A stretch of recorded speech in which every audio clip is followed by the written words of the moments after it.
Greetings, brothers and sisters. This is not a Hollywood Celebrities Dropping Life. It's the wrong channel. One of my viewers sent me this just as I was ending my video last time. It was a long video anyway, so. But here he is, the artist formerly known as John J. Fetterman. And Senator John Fetterman, Democrat of Pennsylvania, joins me now. Senator, it's good to see you. I haven't gotten a chance to talk to you in a while. Yeah. Okay, there are the thumbs up. Who's depressed, stupid, and married a witch? In a while. This guy. And has 2 thumbs. This guy. Yeah. Great to be here. Let me start with the most important matter facing our country at this dire moment, which is the matter of the Senate dress code, which has recently been changed. Of course. Yeah, why are you laughing at that? You're laughing at this right here? This is what you're laughing at, right? Recently been changed. Of course, yes, yeah, no, of course. I've heard that some people are upset about that, and the right have been like losing their mind. You know, they're just like, oh my God, you know, dogs and cats are living together, and you know, like I said, aren't there more important things we should be talking about rather than if I dress like a slob? Yes. Full disclosure from me.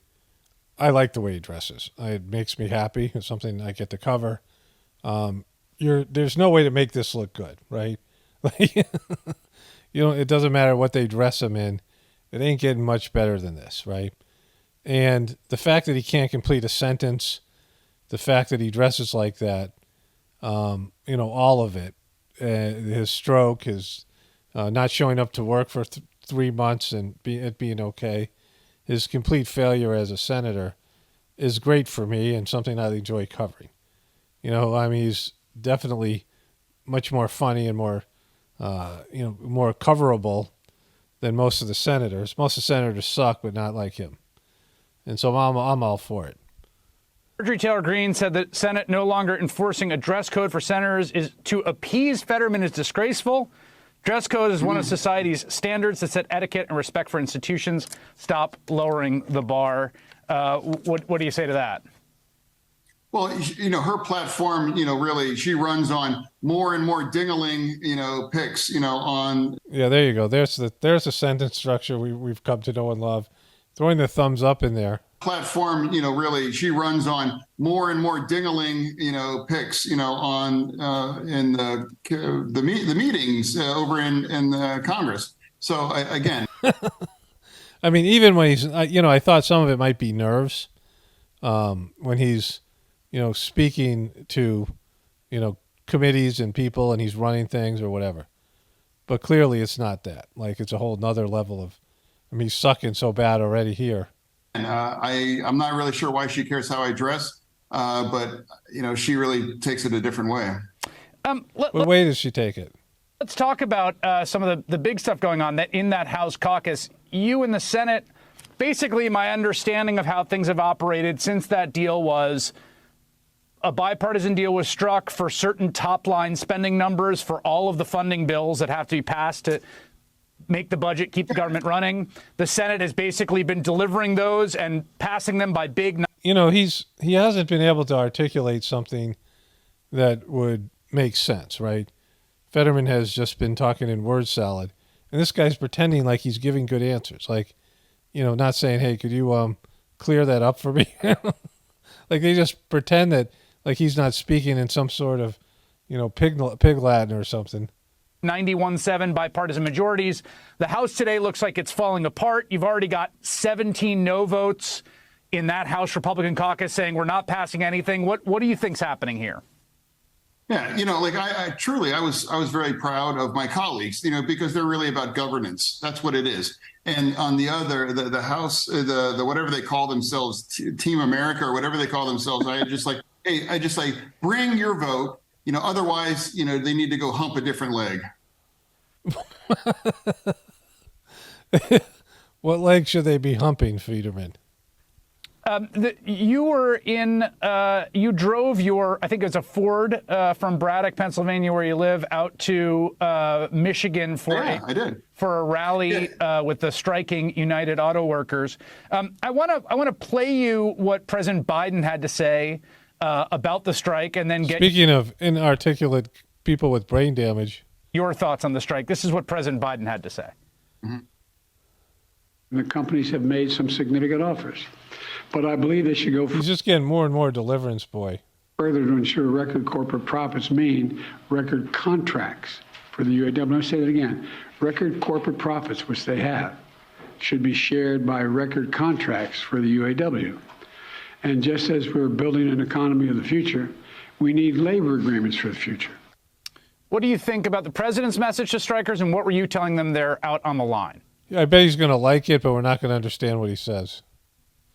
No, I do know that Joe Biden is really a strong, incredible pro-labor president. That's a fact. And I know he's going to be involved in the way he should be, and we're going to all work towards, a better ending for the workers. I mean, I was proud to drive there. Well, I mean, I literally drove in my Bronco. The Bronco wanted to meet its makers and where it was born. Literally drove in my Bronco. That's where I greeted the workers that literally built my car. And You saw the guys that built your Bronco, right? You met those guys. They remember the Bronco that you're driving. I'm proud to stand with them. And, it's really cynical the way now that Trump is now visiting there. But again, we've already been there, been there, done that. And, they say, imitation and flattery. Yeah. Imitation and flattery, what are they? There is a relationship there, as you're saying, between imitation and flattery? Let's talk about that. Look at the guy, right? The ex-president is going to give some speech in Detroit to auto workers, which was announced recently instead of his appearance in the second debate. And obviously, I think you know this well. I mean, you won in a state with a lot of the kinds of voters that were maybe Obama, Trump, Fetterman voters, right? Those provided probably a margin for your victory. The ex-president trying to make a play for them. What is your message to those folks about who is going to look out for the interests of people like auto workers in the White House between possibly Donald Trump or Joe Biden? Well, of course, he's only going there to be cynical, and he thinks he can appeal to. In what way is he going to be cynical? What is he doing that's cynical about going and saying he supports these unions the same way that Joe Biden is because you guys want their votes? Like, what's more cynical about what he's doing than what Joe Biden did? Right? The dude. The voters in Michigan, but he also doesn't have a lot of competition either. DeSantis, he doesn't, Yeah, I don't know. What spit it out. I dress the way he campaigns, so he's able to just skip, debates because the others, they just don't have competition. But, I really don't. The others don't have competition, or Trump doesn't have competition. He can't construct a thought because he can't construct a sentence because his thoughts are garbled. And it's great. Like, this guy can be a senator and Marjorie Taylor Greene can be a congresswoman and, all these people. They're all horrible. Like, they're just remedial people and barely function. Like, what job could this guy hold? Right? If he wasn't a senator, what could he do? I believe there's no chance that Trump to win in Michigan. He sure isn't going to win in Pennsylvania. But not with the people we've put in play. It's just a cheesy, cynical play. Cheesy. You and I have not spoken, I think, for a while. You were campaigning. Obviously, you had a stroke and had to deal with the aftermath of that and campaign while recovering from a stroke. You were then in inpatient treatment for depression in Walter Reed, and I've read some of the things you said and listened to some of the interviews, which I found incredibly moving and powerful. And I was when I was able to decipher the code in which you speak. I was really blown away by your sort of honesty about that. And since we haven't spoken in a while, given the fact that you're still dealing with all this stuff while you're being a U.S. senator, commuting to see your family, how are you doing? Yeah, no, I dearly miss my family as well. People really need to understand that being a senator or being a congresswoman or man, you have to realize it's like kind of like you're almost like a divorce, of seeing the love people that you love 50% less than you would have beforehand. That as well, too. And, that as well, too. My fight, depression, has always been a bipartisan kind of struggle. And it's bipolar. It's not bipartisan, it's bipolar. in my message throughout all this as well too. And I just hope as well too. Anybody that would reach my message to understand that the treatment works, and get help, and don't ever consider harming yourself. And I think that there's millions of Americans all across this country. I mean, that's something you considered. You're saying that aside from your wonderful performance and your incredible taste in clothes, you're also suicidal. That suffer from it, and I run into people regularly, daily. I mean, not literally run into them. Like I'm walking and I'm uncoordinated, and I just like bowl over them because I'm an ogre in a douche's body. Thank me for talking about it, and I have a duty and a privilege to be talking about that to people, and I'm always delighted to do that because it is such an important message. And I was grateful and lucky to get the kind of treatment that pulled me out of the darkness. And I just would hope that for anybody that's facing that. Exactly, that's what you need. This is who we are. That's what you need. A guy who just came out of the darkness and then goes on the Senate floor and is conducting meetings and casting votes and things, coming from a dark place. Then this came up here. Must be an old one. Good evening from New York. I'm Chris Hayes. Hey, Chris. The extent to which the Republican Party has been consumed by bizarre, deranged, and dangerous conspiracy theories. Dangerous, deranged. They're dangerous. They're deranged and dangerous. Will likely end up as one of the defining political issues of our time. In fact, to a certain degree, democracy and the fate of the planet all depend on how we deal with it. Here's a small but perfect example. Last night, we had that man, Democratic Senator. So here's a perfect example. John Fetterman of Pennsylvania on this program. The guy has really been through the ringer over the past 18 months. He quite famously suffered a stroke midway through his campaign for Senate. And then he got back on the trail before he even had time to fully recover his speech faculties. Fetterman won that race decisively anyway, much to the surprise of a lot of observers. And since it was shocking because the guy was like, he's kind of a big ogre, lurchy, George the Animal Steel, Gru, looking MNFer who's inarticulate anyway. And then he couldn't speak. He had a stroke. And it just shows you how bad Dr. Oz was and how much Trump hate there was out there and how much whatever rigging there was. Ascending the Senate, he's become the subject of this truly stupid, insidious, honestly pretty funny conspiracy theory that he has been replaced by an identical body double. One post from one of Elon Musk's favorite accounts implied that it had to be a body double on our program last night because, get this, the senator's speech processing has improved greatly since the early days of his stroke. So, he wasn't. Like, he wasn't speaking well here. Like, what are you talking about? Now, I don't think it's a body double. These are some of these stupid theories that are out there. But this isn't dangerous. Like, who cares? I mean, whether he's a body double or not, he still sucks. Real geniuses working over there. A popular meme used selectively cropped images to make it look like the senator's tattoos were missing in a viral clip of him reacting sarcastically to the news of a Republican impeachment inquiry into President Biden, which raises a number of questions, one of which is why would anybody go to the trouble of hiring a Fetterman lookalike, hard enough as it is, and then forget to add... Exactly. It is hard to find somebody that's good looking as that giant ogre MNFer. ...his very prominent tattoos. And how many 6'8", 300-pound bald dudes with mustaches are there just hanging around anyway? How do you run that casting call? I don't know. We could check your closet. All right, let's move on here. You and I, 10 years ago, were talking about normalization with Saudi Arabia, and I think we'd look at each other like, who's been drinking what? But we're good Irish whiskey. Good Irish whiskey. That's the reason why I've never had a drink. Anyway. Wow, he's so bad. I mean, this guy is carrying it, Beatty. Great. So welcome, Bibi, and hope we can... I thought it was Beatty. Is it BB or Beatty? Beatty or BB? Get some things settled today. Thank you, Mr. President. Joe, we've been friends for, I've checked it, over 40 years.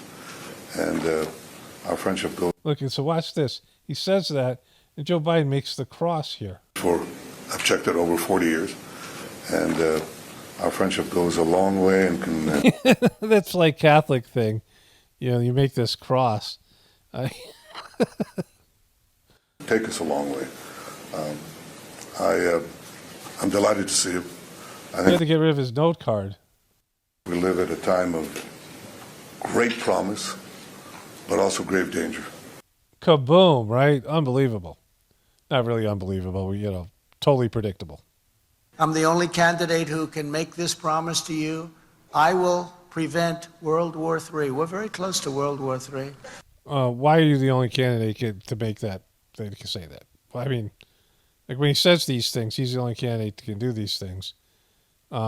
He's pretty much the candidate that can do the least because there's so much opposition to him. And I mean, it's just like he's the least in terms of being able to pass legislation and make any sort of movement because his, you know, they hate him worse than the Republicans hate Biden. And so, you know, like he's not going to do anything and, you know, whatever it is, but there's plenty of people who could possibly stop World War III, right? I'm not the only candidate. I'm the only guy who can get it done. I'm the only one. And this won't be Army tanks running against each other and shooting each other. This won't be airplanes flying in the air. These are Flying in the air. weapons of mass destruction. These are weapons of destruction that the likes of which nobody has ever seen before. This will Nuclear bombs and nuclear warheads. be an obliteration of the world, and I will stop that. And He will. He'll do it. He just, what the heck? I might as well. we never had a problem. You never read about it until recently. Everything is being done wrong. Everything is being said wrong. They don't know what they're doing. But we're very close to a world war, and if we have a world war, it'll be destruction like nobody's ever seen before. Nobody's ever seen these weapons and the destruction. Far greater than World War I or World War II, And World War III and World War IV. because the weaponry is so powerful, so horrible and powerful. I will stop the disaster known as Bidenomics, which stands for inflation, taxation, submission, and failure. All those things. Those is what it stands for. You know, he's low energy. He's starting to turn into Sleepy Donald. He's getting the Sleepy Donald or low energy Jeb. Is that what he called him? He's starting to fade. He's aging quick, and he's starting to fade. Okay, so I just want to add this to the end of my video tomorrow. You know, I've said this over and over again, and more than ever now, given, you know, what just happened and dealing with, you know, the big parasite. You know, the thing about people in the truth community is there are varying types. And there's a lot of angry people who want to blame their miserable lives on the so-called controllers or somebody else and don't want to take responsibility for what they are as a person, right? It's very easy to find fault in the system, and the system is easy to bash, especially when you're, you know, insignificant and you're, even if you get, you know, 100,000 regular viewers or something daily or even 1 million, the system doesn't really care about that. In fact, it's just a way to vent, vent like a pressure cooker vents pressure. People are getting upset, so you have people who are talking about it, and, you know, it's something that they can use later on if they get people riled up like they did in the big event in January to impose more restrictions. And so the system doesn't care about the truth community and truthers. They have a plan for it. You know, they know that a growing number of people are seeing through their, the scam. And that's a concern because the scam is predicated on people believing in the deception, right? It's a system that is an illusion. And if you don't have enough people buying into the illusion, you know, everyone can go along with the illusion. Like there's people who can know it's an illusion, just go along with it. And that's all of us to a certain extent, right? So, you know, but for the most part, they don't care about people in the truth community. Like as a large group, sure. As individuals, not so much. Because they know what I know, and that the system can't be changed. Like they can, you know, it's either going to exist with them or collapse without them. It's a system that needs evil people to run it because it's an evil system.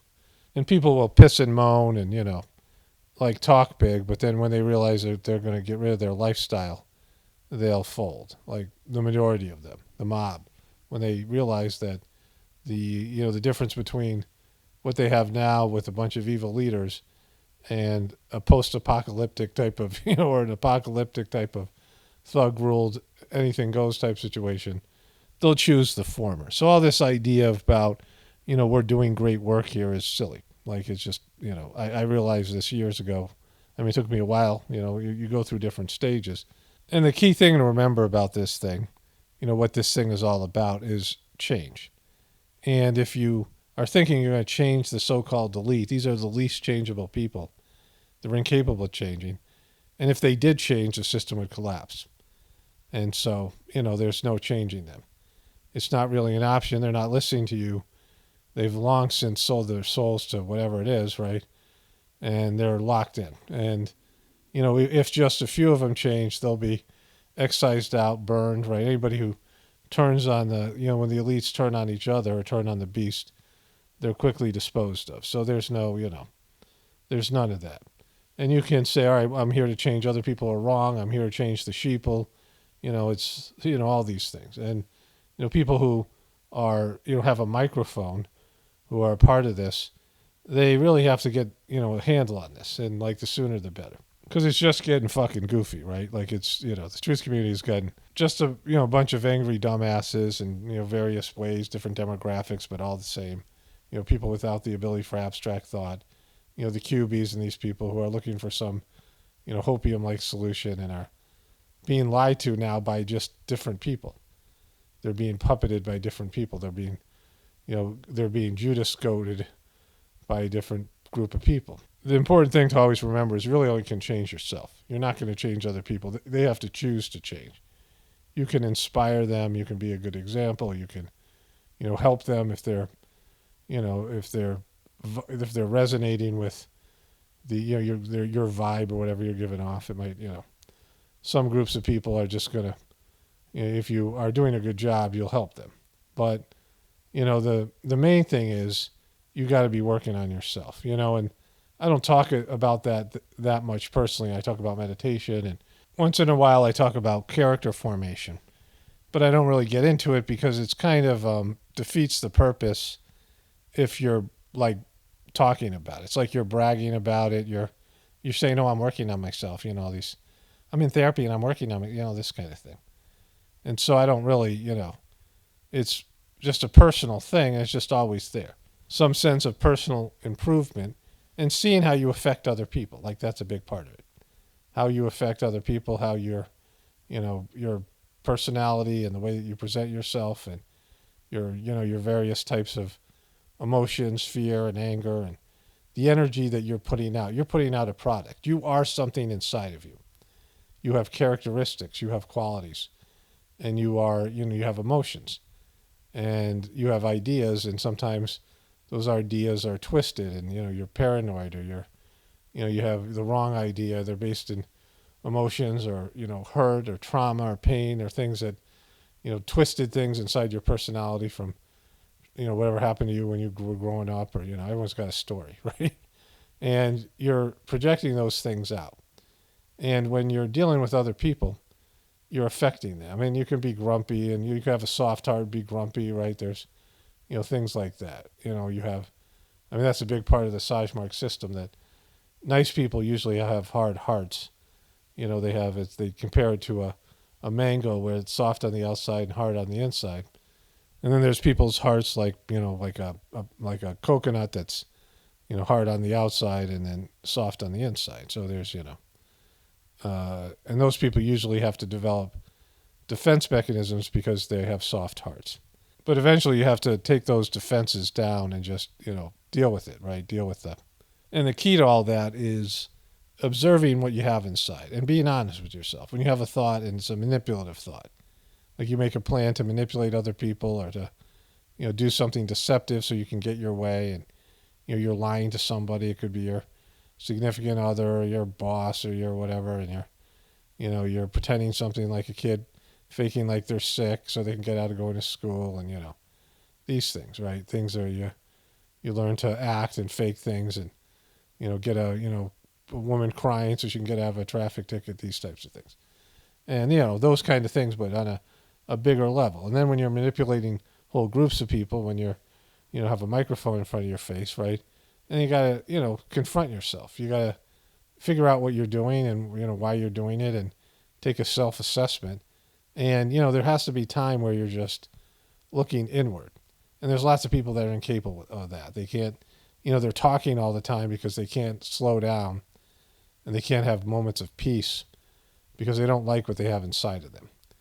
They feel they have a fear of what's inside of them, and they don't want to see it. They don't want to see what they really are. So they're constantly focused out on the outside world, and they're just, blasting the outside world and blaming the outside world, and, all their negative emotions are focused outward because they don't want to look at what's inside of them and deal with it. And, people like that, you can't talk to. Like, they just can't hear it. They've created this illusionary world.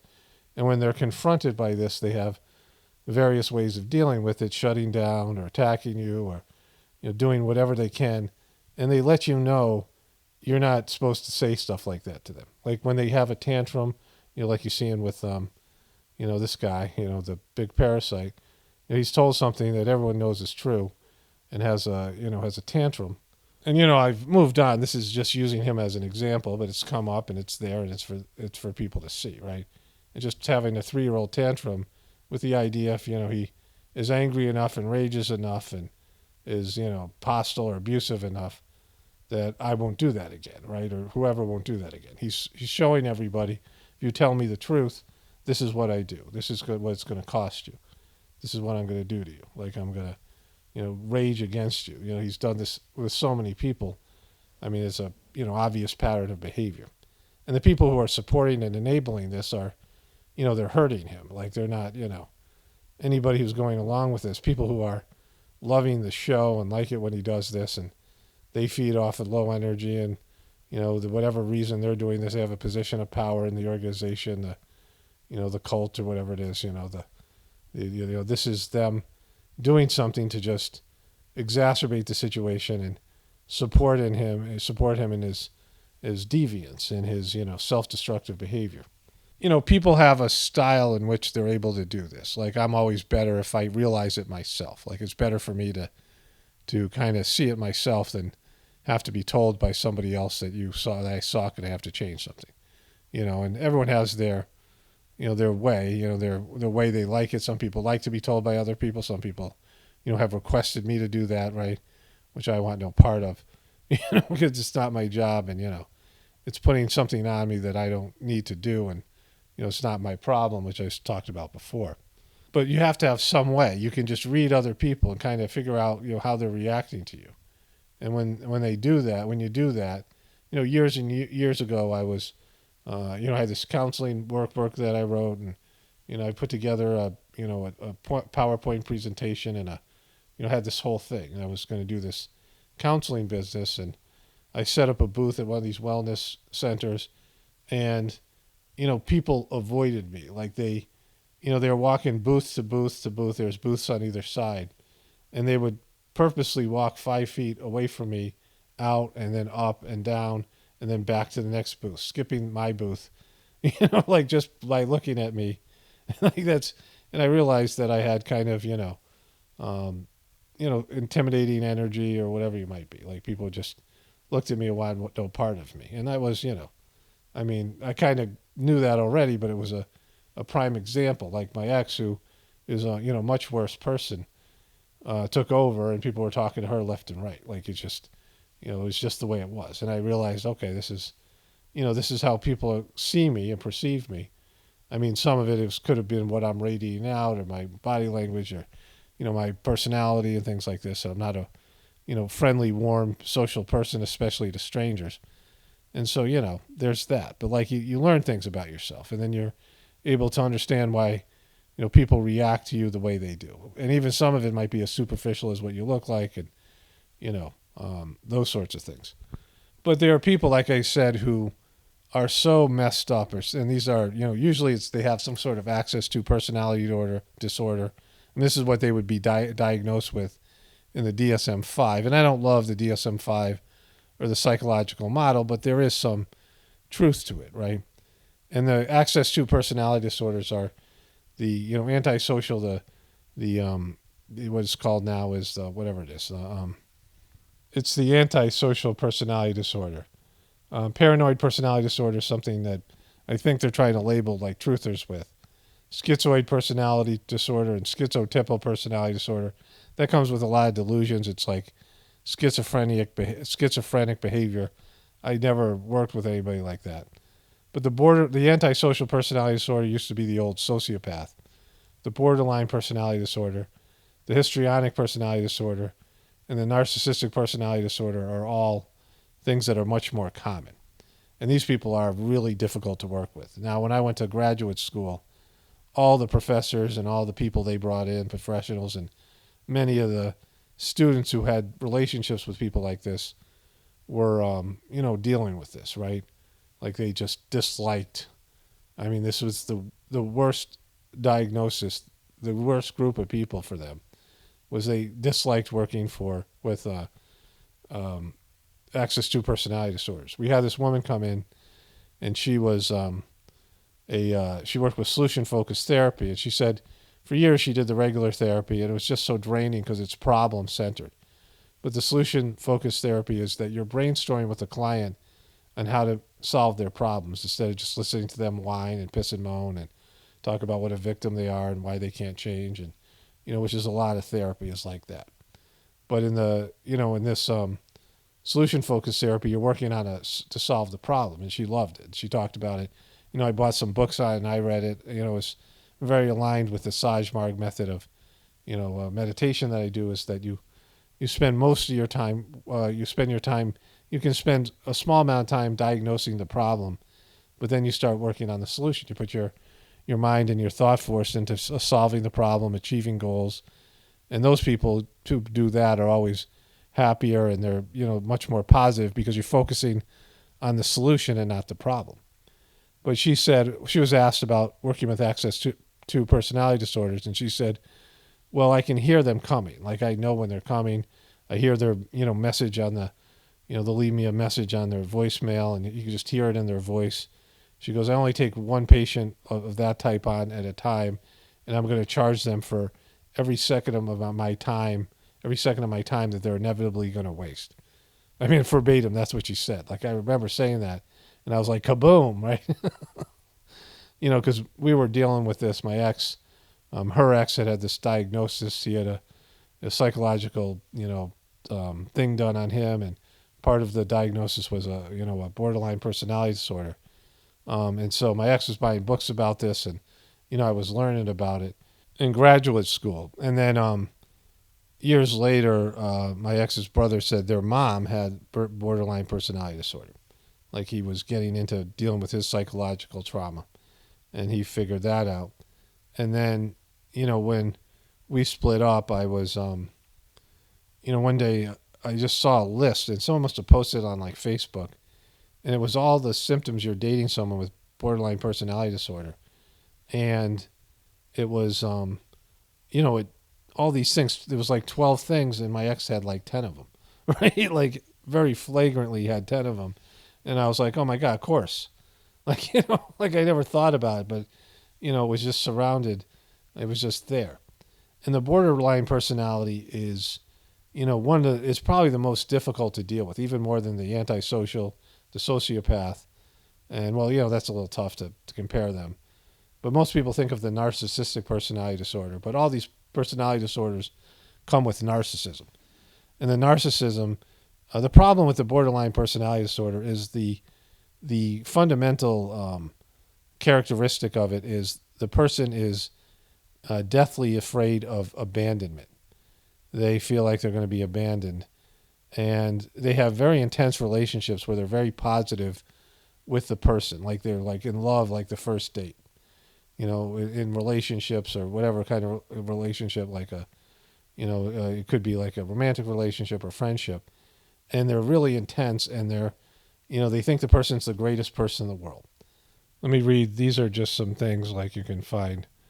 The 8 symptoms of borderline personality disorder are fear of abandonment, pattern of unstable relationships, unstable sense of self, impulsive behavior, suicidal behavior or self-harm, frequent and intense changes in emotions, chronic feelings of emptiness, intense anger reactions.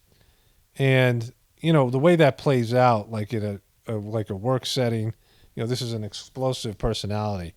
And at the basis of it, they believe that they're evil. These people believe that they're evil, and they are worried people are going to figure that out. So they come on strong, and they, are super nice or super whatever they are with people.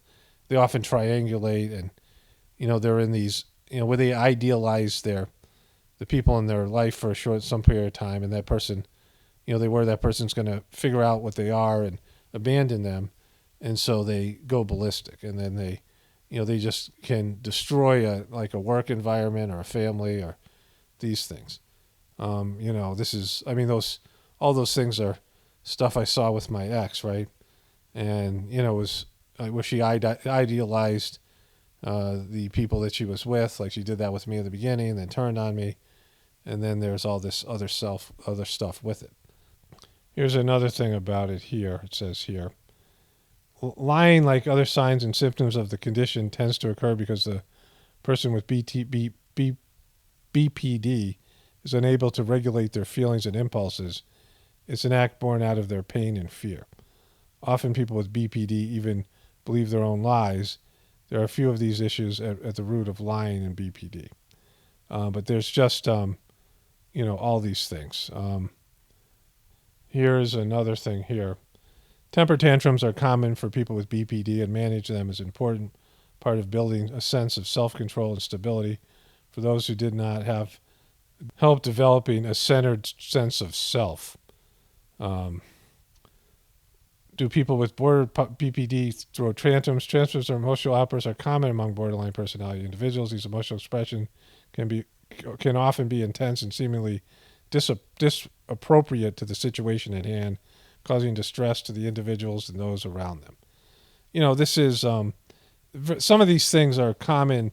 They're like symptoms that exist with also the narcissistic personality disorder and just all these other things. Like there's differentiation in diagnosis. And, like I said, I don't love the DSM-5. Like I, understand that there's truth in it, but it's not the way I like to approach life. But you see this, it's a helpful tool when you're dealing with people with severe dysfunction, right? And with people with personality disorders, borderline is one of the worst, maybe the worst. Narcissistic personality disorder. Histrionic is somebody who wears bikinis to work, and just they're very theatrical in a way that's inappropriate. They're constantly inappropriate. They have they'll sleep around, they'll have a lot of one night stands and things that are it just doesn't seem like like something where they're making good choices or whatever. But all these disorders, there's you just tell something is off about the person, and you can hear someone talk and that they're access to in some way or another. When you're a trained professional, people who work with people like this, you just see it. And you're like, oh, that person's access to. Oftentimes, because they're so intense, they're they can carry a crowd, and they can, they have, they're different, right? So they're gonna be able to appeal to people, and oftentimes they'll be able to appeal to people's emotions, and they learn to read people and things like this because they're constantly worried about the person abandoning them. So they're hyper focused on these things.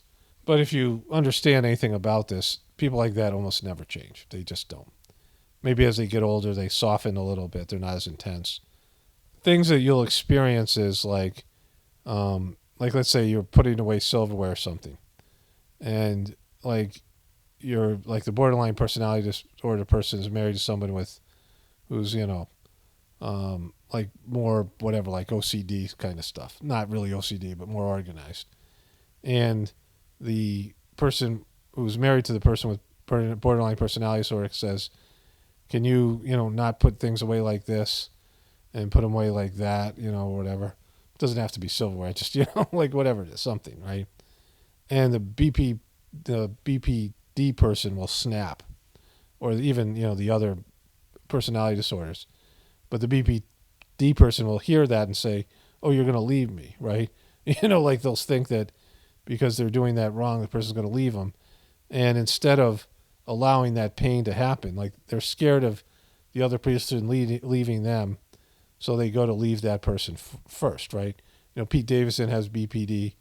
He's in all these relationships where he gets a tattoo on the first date, and 3 weeks later he's erasing that tattoo because, it wasn't appropriate to get it when you just met somebody and you have a history of like relationships that don't last more than a month or two, right? Because he has this, disorder.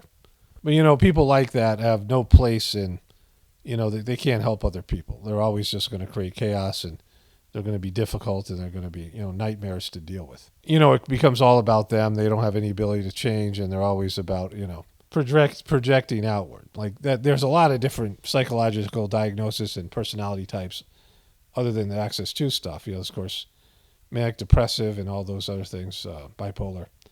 And it's just really hard for those people to change. And, some of them, they can actually be self-reflective and see things from other people's perspectives, but, most of them really can't. And, they're just, cycling and spiraling and doing these types of things. And it's, predictable behavior. People start seeing the pattern, and after a while you realize that you got to just, avoid them and cut them out of your life. There's no happy ending here. Like there's nothing that's ever going to work out, right? Everyone's got to change and grow. In any relationship, you're both always changing and growing. And there has to be, some level of adapting and, accepting things, like have, different roles you play and things that you have to do to, make the other person happy or whatever. Like just, or, and just deal with like your life's ever-changing landscape and be able to evolve yourself. And, because both of you should be doing that, not just in relationships, but in any kind of group and organization. Everyone should be changing and growing. And so if one person isn't changing and growing, they're caught back doing the same thing that everyone else was doing 10 years ago, right? You see that a lot in the truth community where people are making the same videos they made, 2 years ago, 3 years ago. They're still talking about the same stuff because they can't evolve and change and see and, accept that some of the things they believed in the beginning weren't true. And, they only saw, you're going deeper and you're getting a greater understanding of what's going on, the problem and the solution. And you're able to, pass information back to people who were where you were 3 years ago or where you were 10 years ago, right? I mean, that's the thing about being an older person. If you're not moving forward and evolving, especially spiritually, like the main thing is to connect to God. And people with Access 2 personality disorders just can't do that. They can't relinquish control. I mean, they're like, the fear of abandonment overwhelms their ability to, even believe in God in a sense. And, facing themselves and what's inside. People who don't want to look inside and see what they are, how are they going to ever change? And so, for the truth community to be something, you can't have all those people who are like that be prominent in it, right? And just creating chaos and, all the energy going into drama and things like that. That's what I was referencing in the very early videos when I talked about this. Because I know about it. Like I've seen it, I just know. Like, it's not rocket science, right? Like, now you guys have a sense of that. Like if you contemplate what I'm saying and, some of you guys who've started to experience this with other people in your life will be like, oh, I know what he's talking about. And then it becomes something where you end up being able to recognize it. You see it with people. And it becomes more and more obvious that, there are people like this and, they're just, it's just an obstacle or problem. You have to it's almost like someone's contagious and you have to sort of quarantine them and keep them from wrecking the project or the group. Or if somebody's in a family like this or somebody's in a, in a like a work environment or, whatever group of people, and that person's always going to just do damage and be a nightmare to deal with. And the people at the top of the system, many of them have these types of personality disorders and, twisted, damaged internal worlds and the trauma they suffered from their, being a part of this, demonic, wealthy, families and the rest of it. And they're not, they're not capable of changing or caring about other people. They lack the ability for compassion or empathy. And, it's just, I mean, they're like a cancer on humanity, and all you can do is sort of, like I said, quarantine them and minimize the damage. I gotta make dinner. I'm making gumbo, but I'll maybe add something tomorrow in this or not. I don't know. We'll see. Okay, so I'm waiting for the rice to be done for dinner. And I had some more thoughts while I was cooking. And first of all, the things about psychological diagnoses, and again, it's not a 100% science. It isn't like there's truth in it, but it's also negative. Like there's, I've talked about this extensively in other videos. I don't love it, but it's, I can't deny that there's truth in it. And with those things, personality disorders and depression and all these different things that people go through, there's obviously an arc. There is there's cycles. Sometimes people are better, all of us, right? We all have some pathology. We're all a little bit nuts, right, because of the system. You can't live in the system and not be negatively affected. And we have our ups and downs, and sometimes life stressors and events and other things exacerbate the situation. Sometimes we're supported. Sometimes we have better people in our lives, right? So all these things are, there are things. It's a fluid situation. But also with this, there are other things a person has. My ex was, one psychologist said that she was OCD, which I saw, she had that. Maybe not, full blown, but that was there, which caused problems. She was a perfectionist, so she had those things. She told me a story where she said that her mom punched her when she was a kid or something, yelled at her something, did something, and she went blind for like half a day or something.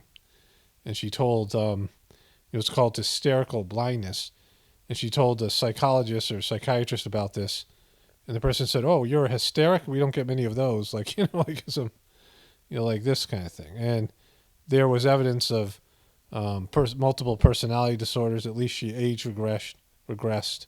But there seemed to be, times that I was like, wow, it seems like she's changing in terms of her personality disorders. Like some kind of, alternate personalities. And because I knew what I knew about this stuff from, my work, and, I just, I felt, I bought into her victimization, victim consciousness stuff. But the problem is that people have to function. And when you support people who are like this, when you say things to them, when you're lying to them, but you're just doing it to, make them feel good and bring them back. When I would apologize for things that weren't my fault. And, when I supported some of her views or didn't confront some of these things, it was doing her and me a disservice. Because, when it all came down, the family fell apart because she never was willing to change, right? And if you don't change, you pass that stuff on to your kids. This stuff happened with my daughter, Anna, who eventually committed suicide. Both of them were self-abusive. Both of them caught. Both of them were suicidal, these other things. And, some of it was biological. Her parents were all messed up. And, my parents weren't great. Like, I didn't have an ideal childhood either. I had crappy parents. I wasn't like, I was screwed up in my own way. I have my own issues. And so, it's hard for somebody in this world to function with people who are so far gone when they themselves are, didn't have a good foundation, themselves, right? But this is why I was talking about the year of the broken. And, people, they're supporting people and saying their brokenness is fine. But the problem with that is when people are broken, that means other people have to carry them. And I'm not talking about people being physically disabled and some of these things, but even with that, in nature, predators and nature itself takes care of weak animals. Like you got to keep the herd strong. You got to keep the school of fish strong. I mean, the weak don't survive. And people who can't function are carried by compassionate people and by, this whole, everything that's being pushed by everybody, right? Especially, we live in a country where the system itself can carry people with severe weaknesses, psychological or whatever they are, people who can't carry their weight. And yet those people are reproducing and producing more weak people. And it's also being socialized that, if you're broken, it's okay. And it's, everyone's just supposed to ignore it and, and coddle you, and and it's destructive, right? Ancient times that wasn't tolerated, right? Deviant people and all these things, it just wasn't tolerated, and people who couldn't function, people who were always causing drama, always so selfish and all these things, overly competitive, hoarding resources. Doing any of these things, the people who hoard billions of dollars of resources, people who do that, like, are, if you did anything else like that, if you hoarded anything else like that, it would be considered some sort of pathology. But when you hoard money, you're valuable, like you're somebody who's, people want to be around. And, like all of that. People have moments of truth in their life, and they have, times in their life where they have to step up, and you have to evolve, and you have to take on more responsibility and do these things that you never were able to do before. And, when you become a parent, that happens, right? All of a sudden, you were living as a kid and you were being taken care of, and your things that you didn't have to worry about. And then you become a parent and an adult, and you have these things. And we all struggle with that. We all have trouble adopting or adapting to. And our system, our families have broken down. Our families usually suck. We don't have training from our parents who sucked, right? Some people have good parents, and, that's great. But, the majority of us don't. And the system itself doesn't train you for being a parent. It doesn't, it just isn't something that, you are prepared to do. There's no rite of passage into adulthood for most, people in America. And it's just, you're a kid, and then you're a teenager, and then you're like an adult, and you got kids, and all of a sudden you're supposed to figure everything out. And that's why there's so many effed up families, because it's not, it's not being where you observed good parents, and there's a support system, and, all these things you're trained and nurtured, and you have elders and people there to help you, and, you're just supposed to figure it out. And you're like, well, I don't want to be as bad as my parents, and you go the opposite direction that they went, and, whatever. And we see all that. And the problem here is that, our society has crumbled because of it. This is everything that we're talking about, right? And so, people have to be expected to pull their own weight and be able to, not be like sucky and manipulative and, crazy and creating drama and having tantrums and having psychological breakdowns, right? And where everyone coddles them and says, oh, this person has such a tough childhood. Well, you sink or swim, right? Like, that's part of life. Life is tough. And, to be a contributing member of society, everyone has to push through those difficulties and grow up and, learn how to, be someone who is wanted, which most people want to do. My kids first milked out the cow. They were so proud. Three of my kids milked a cow, and I, had one of the videos up. It's still there somewhere. My daughter, when she was like, I think 9 or 10, milked out the cow and brought the cow in, Phoebe, our cow, and milked her out herself and brought the milk, and she's skipping, and it's great little video. It was a big moment, and she was like, wow, I'm contributing. Like, kids feel great when they learn how they can contribute. They're providing, basically income and stuff for the family. They're bringing in, food and things. And then we learn to make things and do things. That's what people used to do. But now, kids don't get that. People don't get that, right? Most of us didn't get that. And so, those moments of self-mastery and learning how to do things and becoming something. And, when people don't get that, and they're, they have to manipulate people because they're scared that people will find them out for who they are, and they have to, create these deceptive, whatever personalities. And, it's just an absolute mess. This is a reason why, in terms of the Gratefullness meditation, I don't really want an organization, because there's always going to be people like this. And I'm going to have to deal with them, because they suck. And, I've seen it before. And people like this enter into every organization. It's the guy in the room, when they're talking about World War III with China, and this guy can't wait to press the button because he might want to make sure that we nuke China or Russia before they nuke us. And, hopefully somebody in there, people talk him down, or, whatever it is, right? But eventually somebody won't, right? Somebody, or somebody will be the president or whatever it might be, or the people calling the shots, and they'll just say F it, right? Because they're too paranoid and too selfish and too twisted, and, they've distorted reality too much, and they're too broken to make the rational decision and screw everybody else, right? And so, what I'm saying is such people are, a plague on society. And if they can't step up and, act appropriately, behave in an appropriate social situation or whatever it might be. I mean, they have to be like, I don't want to say cast aside. I mean, I'll, have a remedy for this, but you can't coddle them and, make it okay. And you can't, I mean, that's not the way you treat something like this, right? Life is tough and you have your moments, and there's moments of sinking and swimming. If you sink, you drown. And, there's lots of people who would drown. What if, everyone's put to a test and 70% of, people fail, or even more of it, like even, 90% or something. They can't step up. And I mean, this is what's going to happen when we have to adopt, we can't depend on the system like we do now. And people are going to have to work hard again. We're going to have to work with our hands. We're going to have to bring in food. We're going to have to, do the things that people used to do. And, what happens when people can't do that? Like I've experienced this. I've been on Homestead now for years and years, and, I know what it takes, and, I have an inkling of what it takes, because there's a lot more things I would have to do if we didn't have the system.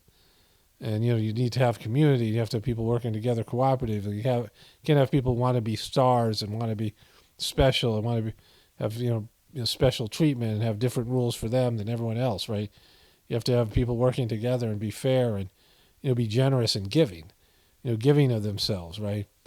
And, not in a way that they're, being patted on the back or, they're being propped up, but a way that they're giving without expecting any acknowledgement. They're just doing it because it's what needs to be done. And that's, very few people are like that. And very few people in the truth community are like that, even though they're, so intent that they're so much better than everyone else.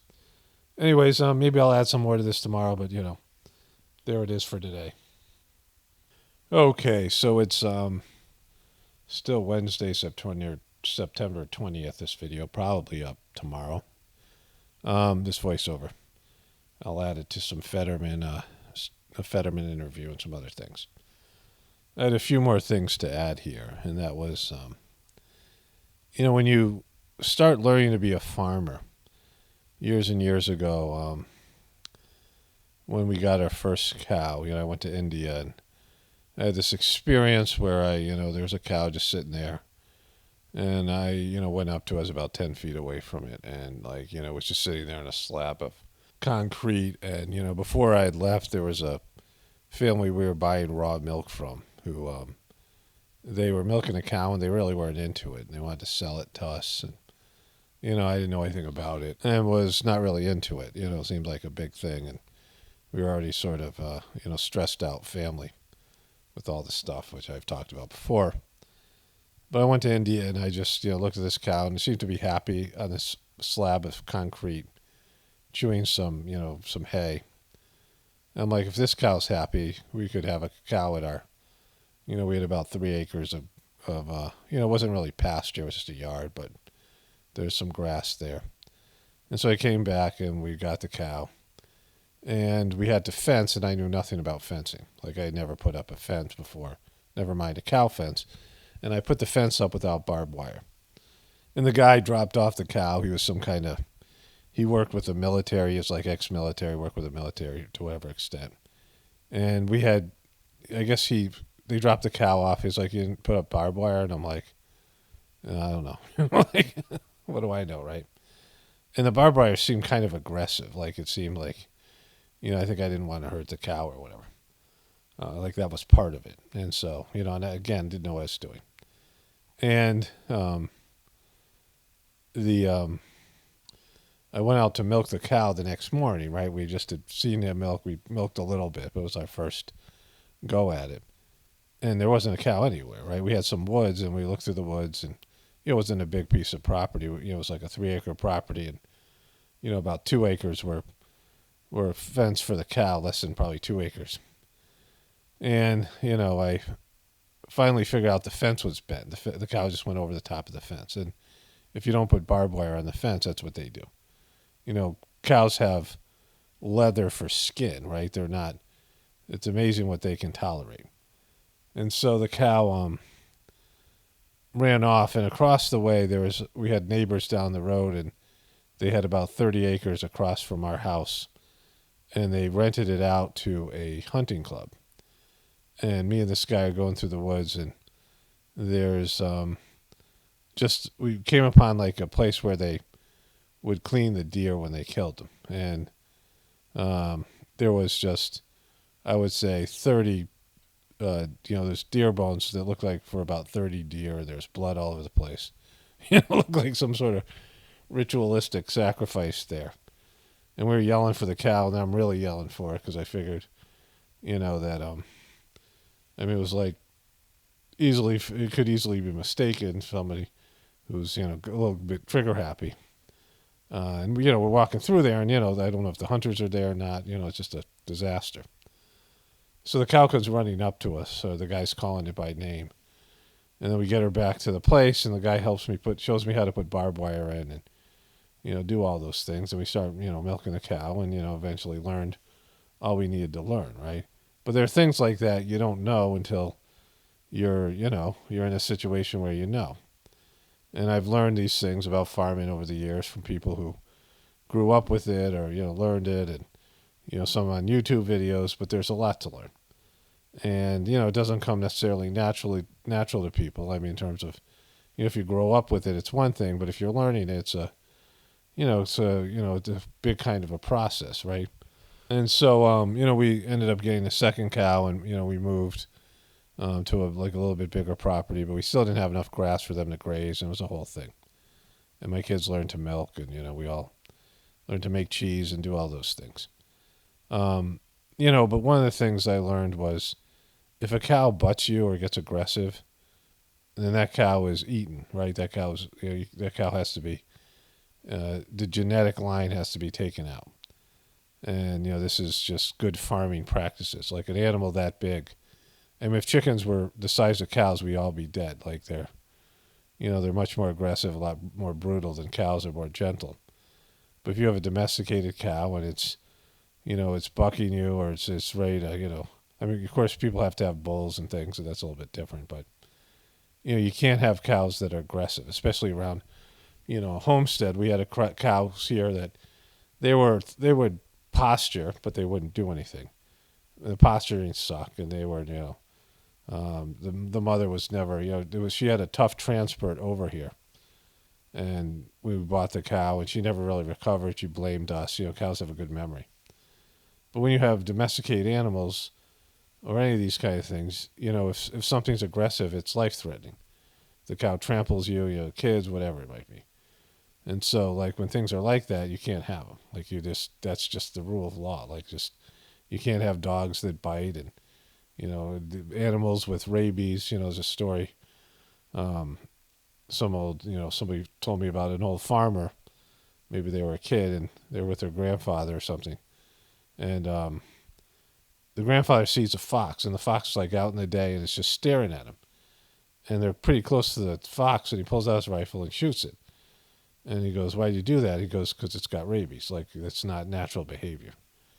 If the fox was, running away from us, which it should, that was, that would have been fine. But it's not running away from us. It's standing there, and it's when it's not moving, it's because it's got rabies, right? And so there's things like that. And, when there's dysfunction to such a level that something's broken, there's no way that it can be, fixed or something. It's just going to contaminate the system. We got a donkey named Bo, and I had some videos up about it. And, my daughter Anna really wanted a horse. And some of the, hippie friends we had a donkey for sale. And, there wasn't a horse available. We didn't really know much about it. And we already had a pasture for the cows. And this is the second homestead we had moved. And we went over and got it, and the thing nipped at me. And it had bit Anna, but she didn't say anything. We later found out she had a bruise on her leg, like it bit her. And, when it nipped me, we should never got it, right? It was a mistake. Again, I didn't know what we were doing. The kids really wanted to get it. And, there was a saddle that came with it, and it was the woman's daughter had learned to, ride horses on the donkey, and it was, whatever it was. It was a bad decision. And Bo was a good donkey some of the time. He came up, you could pet him, and he wouldn't bite you. But then, sometimes he'd just run around the pasture when we were in there. He'd run straight for you and turn at the last second. The cows used to bully him when we'd throw hay out of we had a broken down old barn. We'd throw hay out of the loft, and the cows and the donkey would eat, and they'd push Bo around. There's 3 cows and Bo, and then all of a sudden Bo would get pissed. He turned sideways and he start kicking them with his back legs, and he hawing, So, but he was aggressive, right? And there's a time that I was just telling my wife this, that I was milking our cow Phoebe, our second cow. We had sold the first cow, and Pezra, and they were sisters, like half sisters or whatever. And Phoebe came in and she had a gash in one of her teats. The teat is what you pull on to get the milk out, right? And it was a big gash. It was about 2 inches long and deep. It should have been stitched up, but we didn't have any, vets were hard to come by and whatever. And so I bandaged it up and I put whatever kind of ointment in there, but it was, it was a wide open gashing wound, like nothing that, a person couldn't stand it would be bad. And I'd wonder if Bo had bit her. He would put his head down and he'd run around wild, and, he'd already been aggressive with the cows. We ended up getting rid of him, as I felt like he was dangerous to the kids and all these things, right? But you can't have animals like that. It was like a month long where I had to milk the cow, and I put a bandage over it. We'd have to wash out. You wash the teats and you wash the udders before you milk the cow. And, I had to milk. It was like just hell for about a month until it healed up. And luckily it healed up. It healed fine, but it was, cows are tough, but, it was like a difficult thing. The point is that there are things that are just not acceptable on the farm. There's, predators. There's things that are competing with your food. There's, things that, carry diseases. There's, of course, animals with rabies. There's all these things you got to do to protect your chickens. Raccoons want to get them, weasels, and, all these types of animals. And, there's all social dynamics within the herds and the flocks, and then all the things you do with your crops. And, you're working with nature, and nature's also working against you. It doesn't rain when it's supposed to. It rains too much, all these things. And within that, it's tough. And we're devoid and cut off from all that stuff. And it's made us soft and accepting brokenness where brokenness really can't exist. Things are too easy now. So, there's a system and people will take care of and pamper people who are broken, and then they never learn to, fend for themselves. They never learn to, step up. And you have this in families, you have this, all across the board. And you have all these worthless people that can't contribute. And all they do is suck energy and suck, whatever off other people. And it's a big, portion of the population. So I got this comment the other day that went with this, and I, banned the person, and, you'll see why. It was a message somebody sent me on Instagram, someone I don't know. And it's information I've already told. He asked me a question about something. I'm going to retell the story here because I want to, but not that I owe him or anybody an explanation. But it's information I've already shared and things that people could figure out for themselves. And I'll read the whole comment and I'll dissect it. This is an honest question.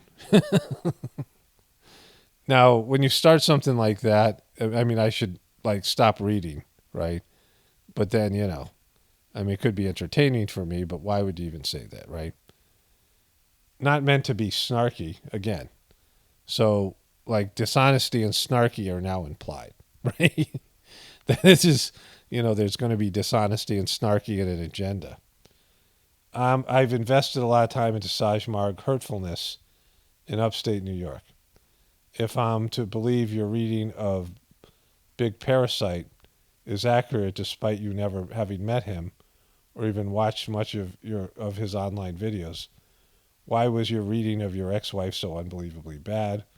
Why can you just tell with Big Parasite but couldn't tell at all with her to the point that you fathered children with her? So this is him questioning my ability to read people and these things, which has been well documented here. But that's not the important first part. The first part is when he says this. This is the key line here. Let me just find it. If I'm to believe your reading of Big Parasite, if I'm to believe it. See, I'm not selling you that. I don't care what you believe. That's the issue here. And I this comment is the kind of comment that gets you auto banned, like all of it. Just starting off with the honesty and the snarkiness and, whatever, to challenging and the other. You figure out whether I'm right or not. Like, I'm not demanding you believe me. In fact, like I said, I don't care what people believe. I'm not trying to rescue you. I don't know what your destiny is. I don't want to be burdened with your decision making. Like if you're questioning my ability to read Big Parasite because I, started a relationship with somebody almost like 30 years ago. I mean, what is it? 20 something years ago now. So it was, I think, before 1999. So 24 years ago. So 24 years ago, I started a relationship with somebody and lived through something. And so much knowledge I gained from that and experience that, of course, I'm a different person. So like it's a nil and void comment, right? Because that experience has made me aware of something that without that experience, I wasn't aware of. You could have answered that yourself. Like, it's time and experience. And there's differences there, which I've told the story, and I'll tell the story in a moment. But to start off the thing saying, if I am to believe like I'm trying to convince you of something, I'm doing my duty by passing on something that I see. And, the divine process that, forced me into doing it, like I do with everything else. But I'm not expecting people just take my word for it. And I'm not, getting anything out of it. Like, I don't win anything by you believing me and, backing me and agreeing with me. Like I said, like, I don't know you guys and, I don't really care. Like, that's why I'm saying I'm not interested in your opinion. Like, this is what I do for a job. I analyze things and people can take it or leave it. Remember, I did a video recently where someone said, why should I trust you? And I said, you shouldn't. Like, why? I don't want your trust. Like, I don't want you to blindly trust me. And, I don't want to make your decisions for you. Like, learn how to, read people yourself and figure this out. But the more important thing is, for this person, again, I want to get into the story in a second, but Big Parasite is displaying himself and has for a while. I mean, I don't know how long. But read the comments in my video. There are people that were a part of the community. There was a guy who recorded a conversation where he said in the comment that Big Parasite tried to extort him, and he played the audio for people, and Big Parasite turned on him, and the whole thing happened. And a number of people commented saying, reading maybe it was written, I don't know, or hearing the tape or whatever, you can find the comment, turned them and they saw Big Parasite for what he was. Other person just wrote me a personal message saying he listened to Big Parasite for a long time. He started doing, the Sajmark system, which has been very helpful. And he stopped listening to Big Parasite because he was angry all the time, because Big Parasite's anger and hate and malice was contaminating his spiritual condition. Lots of people who were a part of the community who saw Big Parasite and had, got burned by him. This guy, he just had a blowout. But look at Curtis Stone. Now, Curtis Stone is, and I, don't know the guy, but he isn't some power monger. He isn't a part of the elite. He isn't some person doing bad things. All these people that Big Parasite has gotten beef with, I mean, even someone like Joe Rogan and, all these people, that guy, Oliver Anthony, that's just jealousy, right? Like, Big Parasite's a musician, and, and saying someone is jealous is like the easiest thing to do, and I make fun of that. But in this case, you can see how narcissistic and, self-centered Big Parasite is, right? And so, like, you guys why don't you guys see that? Like, why haven't you seen it already? Like, why would you need me to say this stuff? Like, you haven't seen the way he goes after people disproportionately, right? This guy has been, think about this. If Big Parasite has been vouching for me and has used so much of my material and said all these wonderful things about me and said I was, legitimate, funny, his go-to stream, he learned all these things and, things I've quoted, things that he said on his whatever, then taking my information, you hearing it first from me and then hearing it from him or hearing it from him and then realizing later on that I said it first and he took it and, didn't credit me, all these things, right? That he looked at me as a legitimate source. And then I said, look, you got an anger problem. You're toxic. not nice things to hear, but something all of us know. How do you not know that already, right? How do you not know that? Like, what good are you to anybody if you can't read that? Like, you can't see it. It's so obvious. The hatred, the malice, and going after people who are, they're not a part of the beast. Like, we're all part of the beast, but they're not shills. They're, just people trying to do whatever they're doing.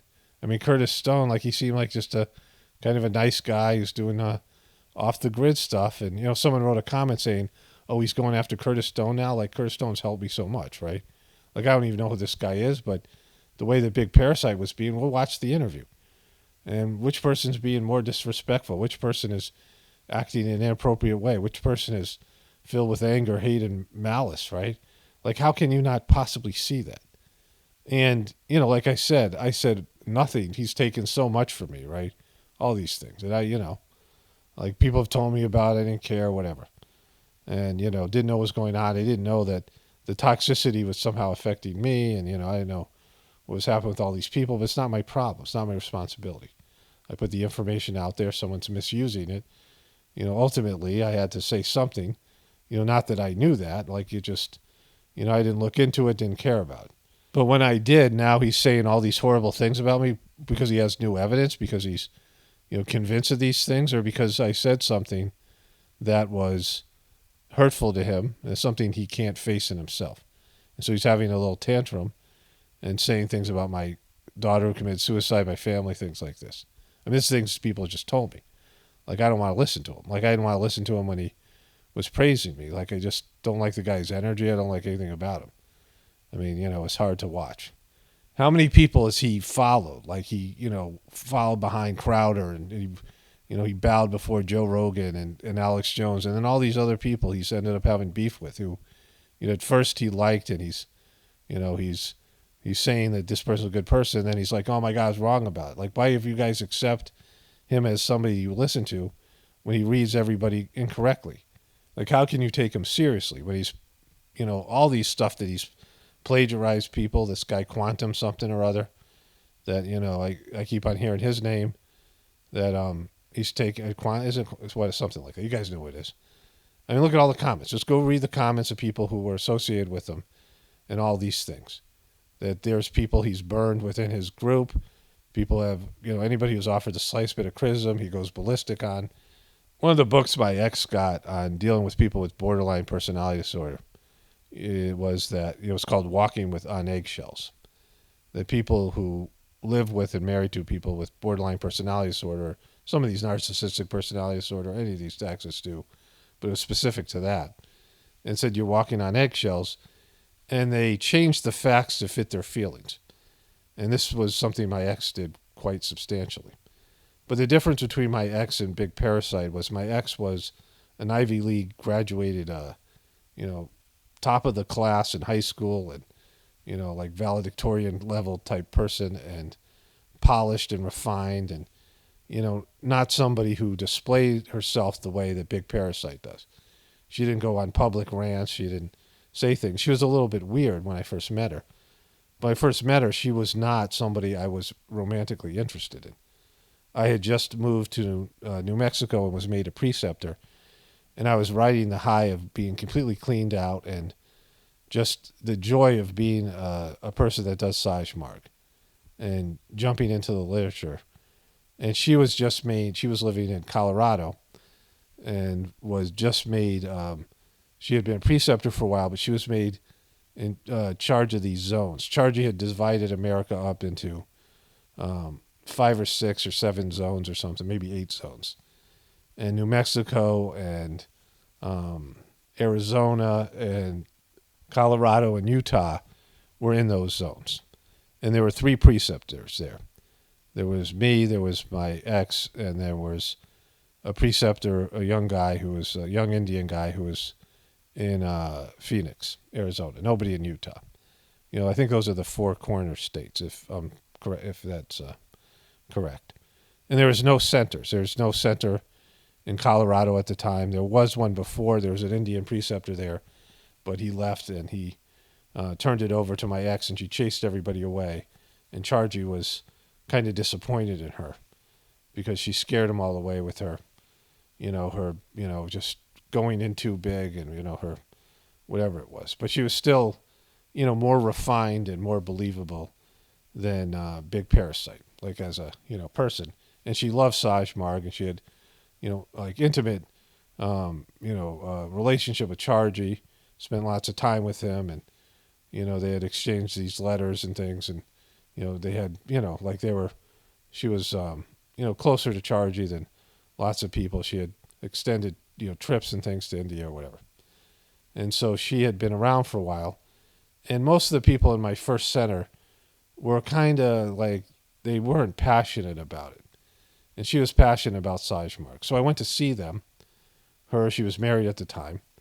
And she looked like she was 10 or 15 years older than me. And she was married. And so there wasn't even a thought that there would be any sort of romance between her. I wasn't attracted to her.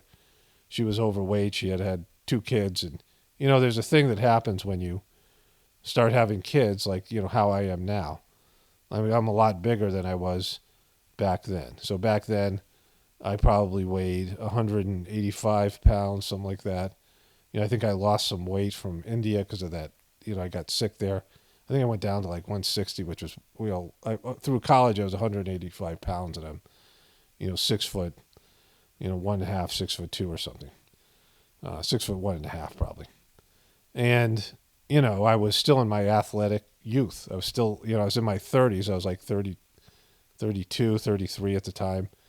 But I was still, I could still play basketball like I used to. I still was in really good shape. And my ex had, gray hair already. And like I said, she was only 6 years older than me, but she looked like she was 15 years older than me. She was married. And there was just nothing there. And she was different. She's kind of, the kind of person I really wouldn't associate with. Somebody who's kind of pretentious, like somebody who's like a scholarly type person, she went to an Ivy League school, and she was like that kind of person. I'm not that kind of person, right? Like, more sloppy, and she's more refined and more, just an academic type person, really, into school and, all those things, right? Not somebody I usually be friends with, but we both shared a passion for Saj Marg, and we were working together to build centers out there. We were talking about having gatherings and things. So I drove 4 hours to meet her and her husband and her 2 kids. And I went there, and, we had some kind of positive interaction. We gave each other sittings, the preceptor sittings or whatever. But there was nothing there. Like, there was no, it wasn't a thought in my mind that there would be any chance of us being together. So I didn't, she was a little bit weird.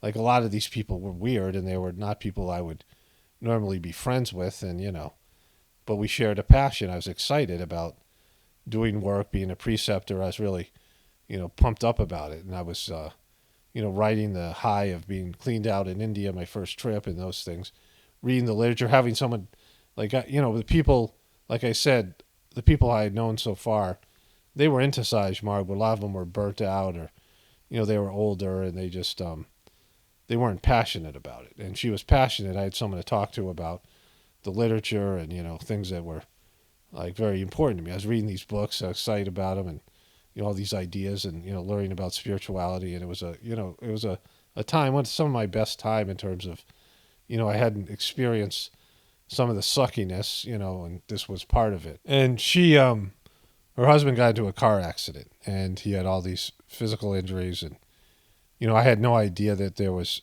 stress in their marriage. And people in Saj Marg don't get divorced because marriage is looked on as something you get a dud. That's what God wanted you to have, right? Like, you're going to get divorced and marry another dud, or, marriage is there to help you grow spiritually. And if you get someone that's not so great, they have arranged marriages in India. They have a different perspective of it. So, I had no reason to believe that their marriage was bad. And, the subject would never come up because I would never, want to know stuff like that, right? Like, we didn't have that level of an intimate relationship. I'm not whatever the relationship that was there was Saj Marg based. But they were going to move. They had moved to he lost his job, he got a car accident, and he got another job, but that wasn't working out. So they could have moved. They were planning to move somewhere else and start a business with some other Abiasis, or they could have moved closer to me in Albuquerque. And I had only been there twice, and I had maybe a few phone calls with them. And she told me that they were going to move closer to me. I lived in Santa Fe. She moved to Albuquerque, which was an hour away. And what I didn't know is their marriage was crumbling. Both of them wanted out. And she had never had a time since high school where she was single. Like, she had one period where she was, 6 months single. She had been, abused by her dad sexually. That was her story. She dated a boyfriend in high school throughout high school. Broke up with him when she had another boyfriend and multiple men. She was, with all these men. I mean, like, probably like over 100 or, like lots of them. And she was, she would never say no, like, to a man. Like, she had boundary issues and all these things. Didn't know any of that. And, she was with men in terms of dating and these things. She wouldn't, have a time where she wasn't with the guy. And, the same thing ended up happening at the end of our relationship where, she was stringing me along or, not allowing me to move on with my life, which, of course, I was eager to do, until she found another guy, and she's old and, she's physically sick. And it was just happened to be a guy who she knew from before that did Saj Marg, but that's her MO, right? So she was, like, scouting for another guy because she was ready to dump this guy. She has a period with the guy's a hero, the guy that she's with, and she's, she adores you when you're a hero, and you don't see things when when somebody's like that, right? And so, and what she does is she ropes you in, and this is how it worked with me. Well, over time, first it started where we were doing things, we did Saj Marg. They came to my house for satsang every Sunday. And then we started going to places, the kids, she had 2 kids, and go for hikes and things. And then I would go down there when I had a day off, like once a week, like I had Tuesdays or Wednesday off or something. And I'd go down there and we exchange individual sittings. I'd give her husband an individual sitting. I'd give her an individual sitting. She'd give me one. And then we'd do something with the kids, and we started going to a zoo and things like this with the kids. And then her husband stopped going. Like, it was weird, but they said it was because he was still suffering from an automobile accident. And I didn't think anything of it because, but the kids started to, I started to, I was always an uncle before. I'm the youngest of 4 siblings and 5 siblings. And my brother had 3 kids, and my 3 sisters each had 2 kids each. And I spent most of my time with my brother's kids because they were like a second family for me. But I went and hung out with my sister's kids. And I was good at being an uncle because, I didn't have any responsibility. And, I'd show up when I want to and, hang out with the kids. And, I was always been kind of a kid myself and whatever. So it was nothing new for me. But, I ended up, like co-parenting these kids because the dad was like just not into it. He was just whatever. And at first I thought it was the accident, but then I realized they just didn't want to spend time with each other. And she started to confide in me, and she started to paint him like the villain that she painted me like to this other guy, because that's what she does. She has these triangular relationships where she has a villain who's with her, and she paints the new guy as a hero that's going to rescue her. And guys get sucked into that, right? And so that was like very stressful for me. And I didn't want to abandon, her and these kids that now I felt like, I had some responsibility for. And, Saj Marg was tied into it. And, I wanted to live up to, being a preceptor. And I wanted to, give my time and energy. And, I mean, this is some of the reasons why I don't want to do that now, right? Because, I mean, I thought that all these people who were in Saj Marg were reading the books and trying to be better people and, were honest and, they weren't manipulative and all these types of things, right? And, my ex had been abused, and, I appreciated that. I felt like she was doing well for somebody who'd been through what she had been through, because I had worked with abused kids in a treatment center and, these things. And so their marriage was crumbling. I mean, it was already kind of over before I had gotten there. because they both had like kind of severe issues. Like guy was kind of effed up, and I didn't know any of this stuff. And, I couldn't abandon the situation, but I had a lot of misgivings. And there's all kinds of things in the story I just can't get into, like little detailed things. And, I watched the movie Jerry Maguire, which was like a similar situation. Tom Cruise was dating a single mom, all these things. And she didn't have the ability to drive. She had no money and no car. Like they were broke and, these things. And so I wanted out. Like I was stressed. I felt like she was older than me. I didn't, wasn't really like attracted to her in that way, initially in these things. And so, and I didn't think she would be manipulating me and dragging me into something, which I later could see that she was. And so the events unfolded in a way that, and I feel like it was supposed to happen. And like, some of it was I was naive of the, whatever it was. Because they were Abiasi, she was an Abiasi, she was a practitioner / Marg. I thought she was better than she was, these things. Like, it's just totally understandable, right? And I didn't know what I know now. Like, my daughter Anna said, if you had to do this over, would you, marry mom? And I was like, I don't want to answer that question because if I said no, that means my kids wouldn't exist, right?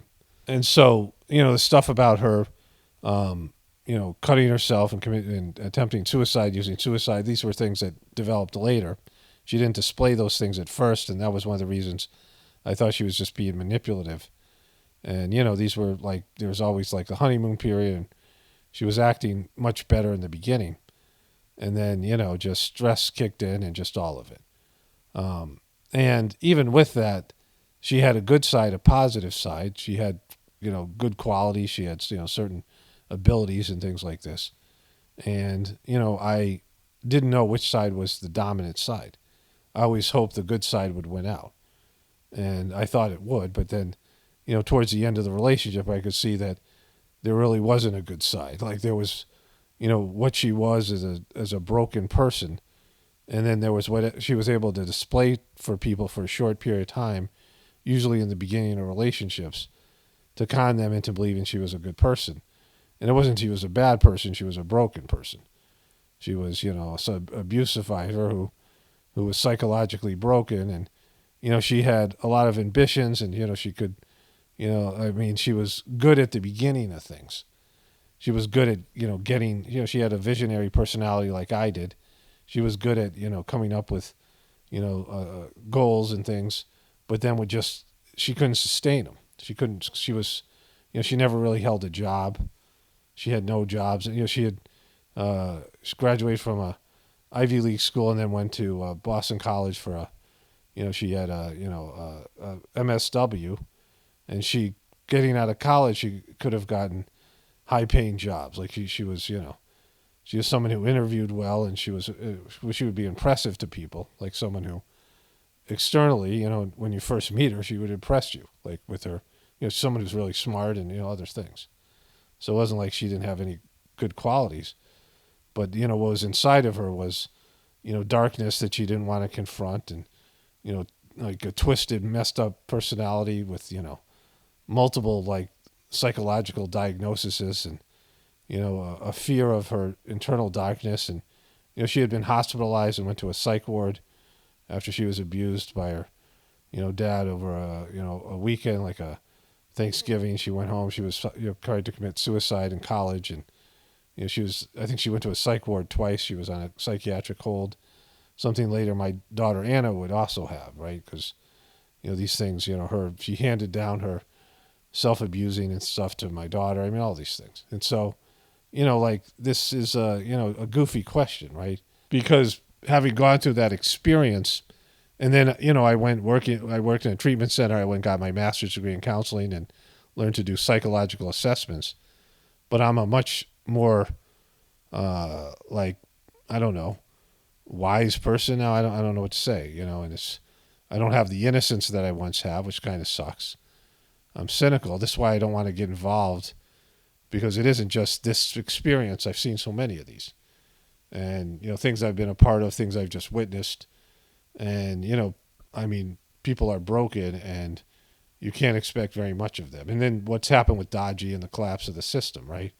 And when she started displaying these things, I couldn't leave her. Like, that would leave her with custody of the kids or joint custody. And I mean, there wasn't the option to do that. Like, I just couldn't do it. Like, morally, ethically, like, I just, I had to just hope that she was going to change and things were going to get better. And I wasn't great myself, right? I was stressed out. I was checked out half the time, right? I was just, it was a mess. Like, it was a frickin', it was like traumatic. It was just stressful and sucky years of living with that, right? And, just like things would seem like they were going to turn and, look like a door was going to open. And just as we were about to go through as a family, the door would like slam in our faces, right? But, the decision of her, like the turning point for her and, the turning point for me, it came towards the end of our marriage, right? Things had to run its course where, I had to see what kind of person she was, right? And like we had all these things, homesteading and homeschooling, living by an ashram and all these goals that she wanted, all these things that she, wanted for the healthcare stuff, all the stuff that we were, alternative medicine stuff. And like everything she was doing, she just couldn't sustain it. And, she quit on the kids and the homeschooling. She quit on everything. And I realized she never, deep down, she has these ideas and these dreams, but I don't think she was ever wanting to accomplish them. Not really. I think it was just a facade, like somebody who's, doing these things to convince herself that she's not broken and she can actually be in a healthy relationship, and she couldn't. But like I said, it had to run its course, and then when it did, I was allowed to see, and I allowed myself to see the stuff that, I was repressing because I had to, I didn't have a choice anyway. Like if I dwelled on all the effed up things that she was doing, right? Drinking her own urine and stuff, and it's something that Big Parasite was talking about. And things got weirder, and I knew more about her as time went on, and you do that with, this happens with everybody. People are good at, on the first date, anybody can kind of, not anybody, but most people can pull off and become a reasonable person and, seem like somebody who, you might be interested in, and they can hide their stuff. Like people can hide their stuff for a year, they can hide their stuff for a month, 2 years, 5 years, whatever. But eventually it comes out, right? I mean, maybe in small doses, and then you're like, okay, this is the other part of the person they didn't want me to see before. But in terms of Big Parasite, he shows his stuff, he displays it without, I mean, I don't understand how any of you guys fell for the stuff in the first place, right? Especially now after he has these meltdowns. But the way he, he goes after these people who are truthers in ways that, they're not controllers. I mean, even the controllers are, they're boxed into their situation. But, he's having these personal conflicts with these people. Some of them have been, a part of the community for a while, and they might not be the best people. They might not be the best truthers. But the way he goes after them and the way, things that he says and the way he's gone after people in his own community, why these are big red flags. I mean, there's so much there, he's not right, and it was easy for me to see right off the bat. And if you can't see it, that's not my problem. I'm not here to convince you. I mean, I don't know why you can't, but maybe, you suck. Maybe, maybe you suck so bad. Maybe this is just something you had to go through to gain knowledge and experience so you don't do it again, right? But some people fall for this over and over again. And that's why I've been hesitant. I don't go in and jump into things like I used to because, I wait to see things how they develop. Because, I've been burned before and, all these things are just the way people are and the way even, good people can fold under the pressure of what it's like to live nowadays and, not have a family. So everything's crazy out there, right? And then you have people who are just absolutely, broken, and it's more and more of them. And very seldom do you have two functioning people, two healthy people that have relationship skills. And, I always had issues with intimacy and, just being an adult, all these things. It was hard for me. I wasn't trained, and, some of my personality characteristics. So very few people are ready to go and are ready and established, and they have good careers, they have good understanding what it takes to be a parent, and all these types of things. I mean, they have good support systems, they got good families, healthy marriages, and their parents are having healthy marriages. I mean, all the things you need for a successful marriage and these things. Most people don't even get something even close to that. And so, that's why there's so many divorces, so many miserable people. And, a lot of those people are, fairly good people, pretty good people.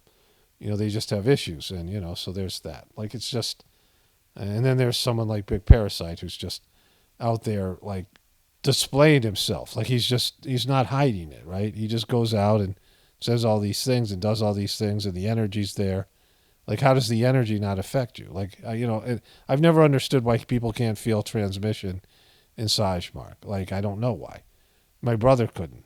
I could, and he couldn't. And like, it was a thing between us, and he felt like I was rubbing it in, and I wasn't. I never could understand that we were biologically the same. I understood that he had a seedy life, and he was in Vietnam, and he was probably ADHD, and he had agoraphobia, and he had all these psychological issues. He was messed up by Vietnam, and he was with prostitutes. He was a womanizer. He had different life than I did. And maybe I was more sensitive in some ways. But he couldn't feel the transmission. There's lots of people who can. And so I don't understand that, right? I don't understand how people can look at this guy and think he's trustworthy. And like I said, it's one thing just to listen to somebody on YouTube. Like, that's not a big deal. But when you start getting into relationships, and you start joining groups, and you start exchanging money, and you start doing things like that, then you need to be more, I don't know, I don't want to say discreet, but more, do your due diligence. It's one thing, like I said, my ex and I working together as preceptors, there was no problem with that. Like, like, I didn't care that she had some issues, and, whatever, everyone does. But, she was passionate about what she was doing, and, I thought she was a good person or whatever. And as far as I knew, she was one. She didn't give me any reason to doubt that she was a good person. But the thought of us being together, that wasn't an option. It wasn't an option for me. Never crossed my mind. And as time went on, I got sucked into something where she was playing a different game, right?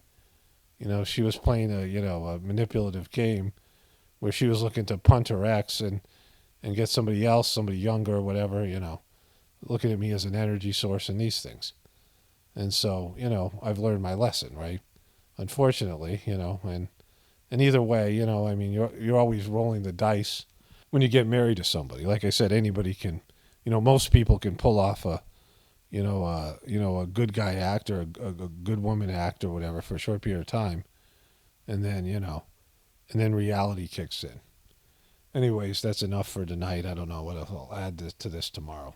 So this voiceover about, it was mostly intended to talk about how when you're in the truth community, you have to be willing to change yourself. If you're someone who say that they're about truth, the first truth is the system's way worse than I thought. And, whatever you discover about the beast, right? You discover that the system is not what you're told about. It's actually bad for you. It's a bad system, even though materially it seems like it just keeps on getting better. It's making people worse, right? But then the second thing becomes, well, how is it that affecting me? Like, what is it doing to affect me? What is this system that's demonic doing to, how has it changed me in a negative way? What is it making me into? What am I becoming because of the system? And in the truth community, it's all about the first thing. No one ever gets to the second thing. Well, what do I got to do? What do I got to do to change? And people say, all right, well, I'm going to start growing food, or I'm going to start, cutting myself away from the TV and the internet. And that's good. Like, those are important things. It isn't like those things are nothing. Those things are important. You have to change, how you, the food you eat, like the reading the ingredients thing I talk about all the time, and all the rest of these things. You have to, minimize the toxicity that you're absorbing. And so that's positive. People get to that part. They get to the first part, they get to the second part, is who you are as a person, the character that you have, what you have inside of you, and what your ego is. And most people don't even get a whiff of that. Like, they're not even willing to take a look at that part. What are they going to do to change themselves? And it involves a deep connection to God. And so I want to get back to this commenter in just a moment, because I've got more thoughts about it. But I want to cover this stuff first, because it's kind of the essence of what I do here, and the idea that you have to connect to God internally. And even when you connect to God internally, people get to the third stage. How much are you allowing that connection to change you, which is the fourth stage of this thing? People who do Saj Marg, this is why I have been hesitant and not willing to engage with some sort of community building, because I've seen how it's gone in the past, and I just can't, I'm just able to do what I'm able to do now without all that drama. And you can see what's happening here with this other guy, and what's happened with these people, because it's what always happens in these communities, because people aren't pure, right? The people aren't, people have big egos and twisted psychological issues and power issues. And, people who are in the top of the system are very similar to the people in every other part of the system. And, even in India, this happened, so in the Sajmark tradition, where there's cleaning of samskaras, which is a must, like samskaras have to be cleaned. And there's transmission that helps people have a deep connection to God and develops their heart as a capacity to feel and receive orders and directions. I want to say orders because it's more like suggestions, mandatory suggestions if you want to have a spiritual life. But choices you have to make. You're not forced to make a choice. You have to, learn to make the choice and connect to God at a deep level to do it. And people are transformed by the system, the Sajmark system, and become better people. It's happened to me. It's happened to so many. And Babaji's vision, the work that he did, he was ordered to do the spiritual work so material events would unfold in such a way that the current system would collapse, and the a new system based on spirituality would take its place, and a new human being who would be, selfless and giving and caring, and not ego driven and competitive, and these things would emerge. The best part of people, the pure expression of their soul. And as I see it now, and it took me a while to see it, the majority of us could not exist in that world, not in this incarnation. Maybe if we die and our soul comes back, and we don't have all the negative training and all the negative tendencies we developed, our egos and things here. There's deep cleaning that goes on. If we're heading in the right direction now, and there's positive movement, then we could exist in this new world, like in this new paradigm, in a next incarnation. But most of the people here have been so messed up by the system, the changes that they would have to do, they could help create it. You could help build the foundation of it. You could help, guide the next generation, generation that hasn't been born yet, to, adopt this new system, but really don't have the ability to live in it. Like, you don't have the ability to cope. And, we're so used to this system. We're so used to the, and this is what we're used to, and this is what we know, and this is who we are. And so I realized, the toxicity that we've all absorbed, the poisons, the way it's twisted us on an egotistical level, a psychological level. We couldn't exist in a pure system, a system that's built, from spirituality as its base, built on a foundation of interconnection to God. And our work is on a spiritual level, psychic level, destructive, destroying the old system. Like, that's part of what people do in the truth community. And so Lalaji, the first master of the Sajmark system, lived in, the 1800s, or 1900s, in, rural India, where there's a lot of more spiritual people and people who are farmers, and, they exist in a more communal situation. They weren't they weren't part of like a a globalization type of corporate world. They had local, post the occupation of the British, when the British were on their way out. So there was that element, but they were, they were pretty much untouched by that. There was a British Raj, a king, local king. I guess, Lalji was affected by that because they took all his dad's stuff. His dad was a rich man. They took all of his properties and and everything, and Lalji then was thrust into poverty. But he lived in a place in time where, there were people who were more pure and less, they weren't, there's no internet, there was no, the depravity was a minimal. It was a small village community. And he started transmitting to people, and he started the Sajmarg system, before it was even an organization. And he had a great disciple in Babaji, who was, a young man who, wasn't acknowledged as his disciple till 13 years after Lalaji died. And there was at best 200 people doing the system. And out of that 200 people were people who had developed psychic abilities and spiritual abilities under Lalaji, and they waged a spiritual and psychic war against Babaji, trying to steal his powers, his spiritual accomplishments, and sabotage the mission. And Lalaji instructed Babaji to punish all these people, to destroy them. You can read it in the books. There's a Whispers books about it, and it's Babaji's diary. And it seemed like some of the people Babaji had to destroy their souls altogether. Souls eternal. Soul goes from the beginning of time to the end of time. So out of 200 people, there was such hostile people in a rural village in India that needed to be destroyed. So much of their souls had to be erased, right?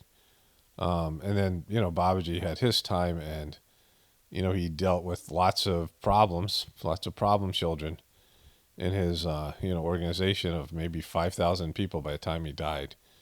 And then when he turned over the mission to his obvious successor, Charji was poisoned, and some guy showed up with a gun to kill him, and he was involved in lawsuits over mission property, Babaji's own kids, one of which Charji had gotten a job and mentored and took under his wing at his business, and they all turned on him, and these things went on for years.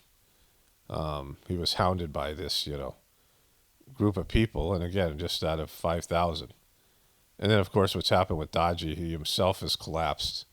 And, just the fourth iteration of the master of the system, he's, had a spiritual fall, and he has all these people around him running the organization into the ground. And I know about other intentional communities and things like this, and it's always like that, right? You can't have something pure with all these people who want to capitalize, and, it's happened, obviously, in the truth movement. People coming in and just contaminating it with their psychological and egotistical dysfunction and their selfishness. And, even with that, right? Because years and years ago, when my family was started a homestead, we did this back in the, 2004 or 5, these things, right? We started in 2003 or 4 homesteading, and, and at some point you realize you need a community. And everything I saw from communities, and, we tried to get people to do that in Sajmarg, people who are like-minded people. And, there's all these predictions about the collapse of the system, and no one in Sajmarg even wanted to think about. Most people didn't want to think about what that meant for them in terms of changing. So that was frustrating. But I've seen it come and go, right? Because people, this is what happens with people.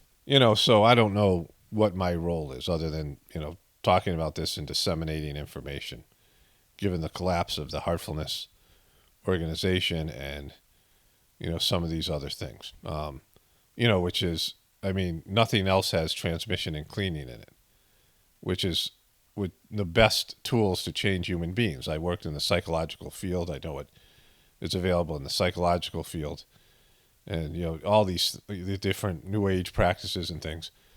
They don't have cleaning and transmission. And cleaning and transmission, which work and has helped me astronomically and other people, all of us to some extent, we've all changed to some degree, isn't good enough to transform us from this beastly system that's warped everybody and hurt everybody and made it impossible for us to have just, wholesome, just tribal and village-based existence and live in a way that's, harmonious with nature and these things. So there has to be a collapse of the system, but there has to be also an evolution of the human being to create a new system. And the human being has to be completely directed by God and selfless and service-oriented and, not competitive and not hostile and not, angry and not, all these things, filled with hate and, all the stuff that exists now.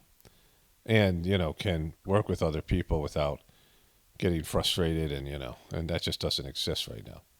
I mean, it's, no matter what you do, there's always going to be people that come in and ruin it. And you really, finding a quality leader that can resist the problems come with being powerful in an organization, being pure and clean and evolved and wise and all these things, and not self-interested and not get power hungry and let power corrupt them. And so that's where we are, and I've seen it over and over again. And this thing that's going on with the big parasite, these other people, it's just another example of it. It's nothing new. It's it's what happens. And in that, going back to this guy's comment, because I had some more thoughts about it last night. This is an honest question, not meant to be snarky. I invested a lot of time into Saj Marg, Hurtfulness in upper state New York. It's sounding like you invested in it, but is it working for you, right? Like, it almost sounds like you're doing it for me, right? Like, you've invested a lot of time into it, like that's my problem or my fault, or, that's something that I wanted you to do, because I don't even know who you are. Like, I've made it clear, it's an experiential system. It's a system in which, people are supposed to benefit from it. Like, you experience benefit. It's not a promise of going to heaven that you'll never experience while you're alive. It's not a promise that's given in religions. It's something that you're supposed to see a transformation while you're living. It's supposed to help you change right now on day one. And the transmission and cleaning are supposed to have you feel some relief. And if that's not happening, it's not for you. Or at least, initially, I mean, it might take 3 months or so before you start seeing benefit. But either you're benefiting from it or not. And if you are, you're welcome. Because me having a presence on the internet and dealing with all I have to deal with, and those of you who benefit from it, I've done you service. But it's the same service that was done for me, and I, so that's why I'm doing it. It's not for you. It's for people and the beings that helped me, the souls and the God and all of the, positive movement here, all of the divine hierarchy and and my soul in itself, right? My, it's what my soul has helped me do, right? In terms of connecting to God and all these other things. Your soul is your connection to God. And so, passing it forward is necessary because it's something was given to me and helped me. And so I'm letting people know that this thing exists and it can help them. But the person saying this, like, that's supposed to, like I owe the person something. Or, I'm investing all this time and energy in it, right? And again, I don't know how old this person is. I don't know what the relationship between them and the big parasite is. But then this other stuff, I've already covered this stuff with my ex. But he says, if I'm to believe that your reading of Big Parasite is accurate, despite you never having met him or even watched much of his online videos, why was your reading of your ex so unbelievably bad? Why can you just tell with Big Parasite, but couldn't tell at all with her, and at the point you fathered children with her? And so I want to get a little bit more back into that in a second, the latter part. But, what I said was that he has hatred in his system, lots of it. Like, his content is fueled a lot by anger, hate, and malice. And he's attacked all these people who, like people in the truth community who are just doing their best, or whatever they're doing, there's no reason to, they don't have any power. They're not, just because he has beef with them, because they've said something to him, or he just looked at them, didn't like them, and he went after them, right? And then they got into this interpersonal beef. Of course, it generates views, right? people will go back and forth between the two channels like some sort of rap beef because they want to see drama and they want to see conflict, and then the energy just gets magnified from that. That's negative. But he clearly has anger, hatred, and malice in his system, and the way that this guy who is writing the comment, it's on complete display right now by the way the guy is ranting about this this creation that he's saying it's me, but it's a creation of his own inner creation of an effigy of me. Like, this is what people do, like a straw man, right? Where people in politics, this is what they do. They take your strengths or their weaknesses and they project them on the other candidate. The what Biden is, and they try to define Trump by how Biden is, and Trump tries to define Biden what he is, right? Like, they both are very similar in age, similar in character, similar in problems. When they're trying to project their stuff and their weaknesses, they don't defend their weaknesses. They attack the other person's strengths, and they try to create a version of you. I mean, they do this with celebrities. They do this with everybody. And you're defined, and people just say, oh, this is how this person is, and maybe that person's nothing like that. But everyone believes it, right? And, you have to let it go. Like, it happens to people who are, defined in one way or another. They become, like people who are in the news, and the news creates a profile for them. And then people do this with other people. Like, this is what the big parasite is doing now. Like, he talked about how great I was, and, he either misread me in the beginning, which means he is a poor person of poor judgment, because he's done this over and over again, where he idolizes somebody, Crowder, Alex Jones, all these people, he's Joe Rogan, and then turns on him and all these other people since then. And then he, goes after them in ways that is dishonest. He just, imagines a person a certain way and tries to, paint them a picture of them. And he says hostile things and goes after people's families, anybody who challenges him, people in his own organization. And he's displayed himself enough that, he's not hiding it. I guess that would be something to his credit. Like, other people are much more, they put on much more of a hiding of their inner, demon or whatever, but he's just letting it fly, right? And so, I understand that people are warped by heavy metal music and horror movies and, attracted to dark energy, and, they're twisted in their own inability to perceive reality. And so there's always going to be people who follow that kind of stuff. But the hatred and the venom, it's a cancer on the truth community. It's dishonest. And this person's just a bad, just a bad energy, low vibration. And if you can't see that, how am I going to help you? What do you want? You can do Sajmark all you want, but if you can't see what's right in front of you, and all the people who left comments, just read the comments, because this is known. Everything I said was already known by lots of people who have been in the organization. I didn't have to watch a lot of it because he just was displaying it, right? And, I've evolved as a person. And one of the reasons that I was with my ex is maybe, one of the reasons that you're, all together as a group is that people have familiar. You have people are a part of soul families, and people are familiar to you. And you've had past lives with, and, it might be a negative thing. And you're not going to see the negativity right off the bat in many cases, especially when you're younger. If you're supposed to have a bad marriage with somebody, you had a bad marriage with somebody before, or there's something you have to work out, or it's just something like my marriage, my first marriage was important for me to develop as a person, and the cleaning I went through, the anger I had towards God and all that stuff that came up, the bitterness I had towards God. I went through these cleanings myself. I had hatred and anger and things inside of my system that my marriage pulled out of me, right? It was, it was important that I experienced that. And whatever it took for me to get into that situation, like I said, when my daughter asked me, would you do it again? Of course not. But I should do it again. I couldn't do it again now because I couldn't, I'm aware of things that would make it impossible for me to go through it. But God didn't let me see those things. I didn't let myself see those things, whatever it was. I mean, it's part of that until it was time that I could see him. There was just, that was the way it was. Like it was, it was something I had to experience. And, there's things you have to experience in life that are negative, but they're blessings because they help clean out some scars and these other things, right?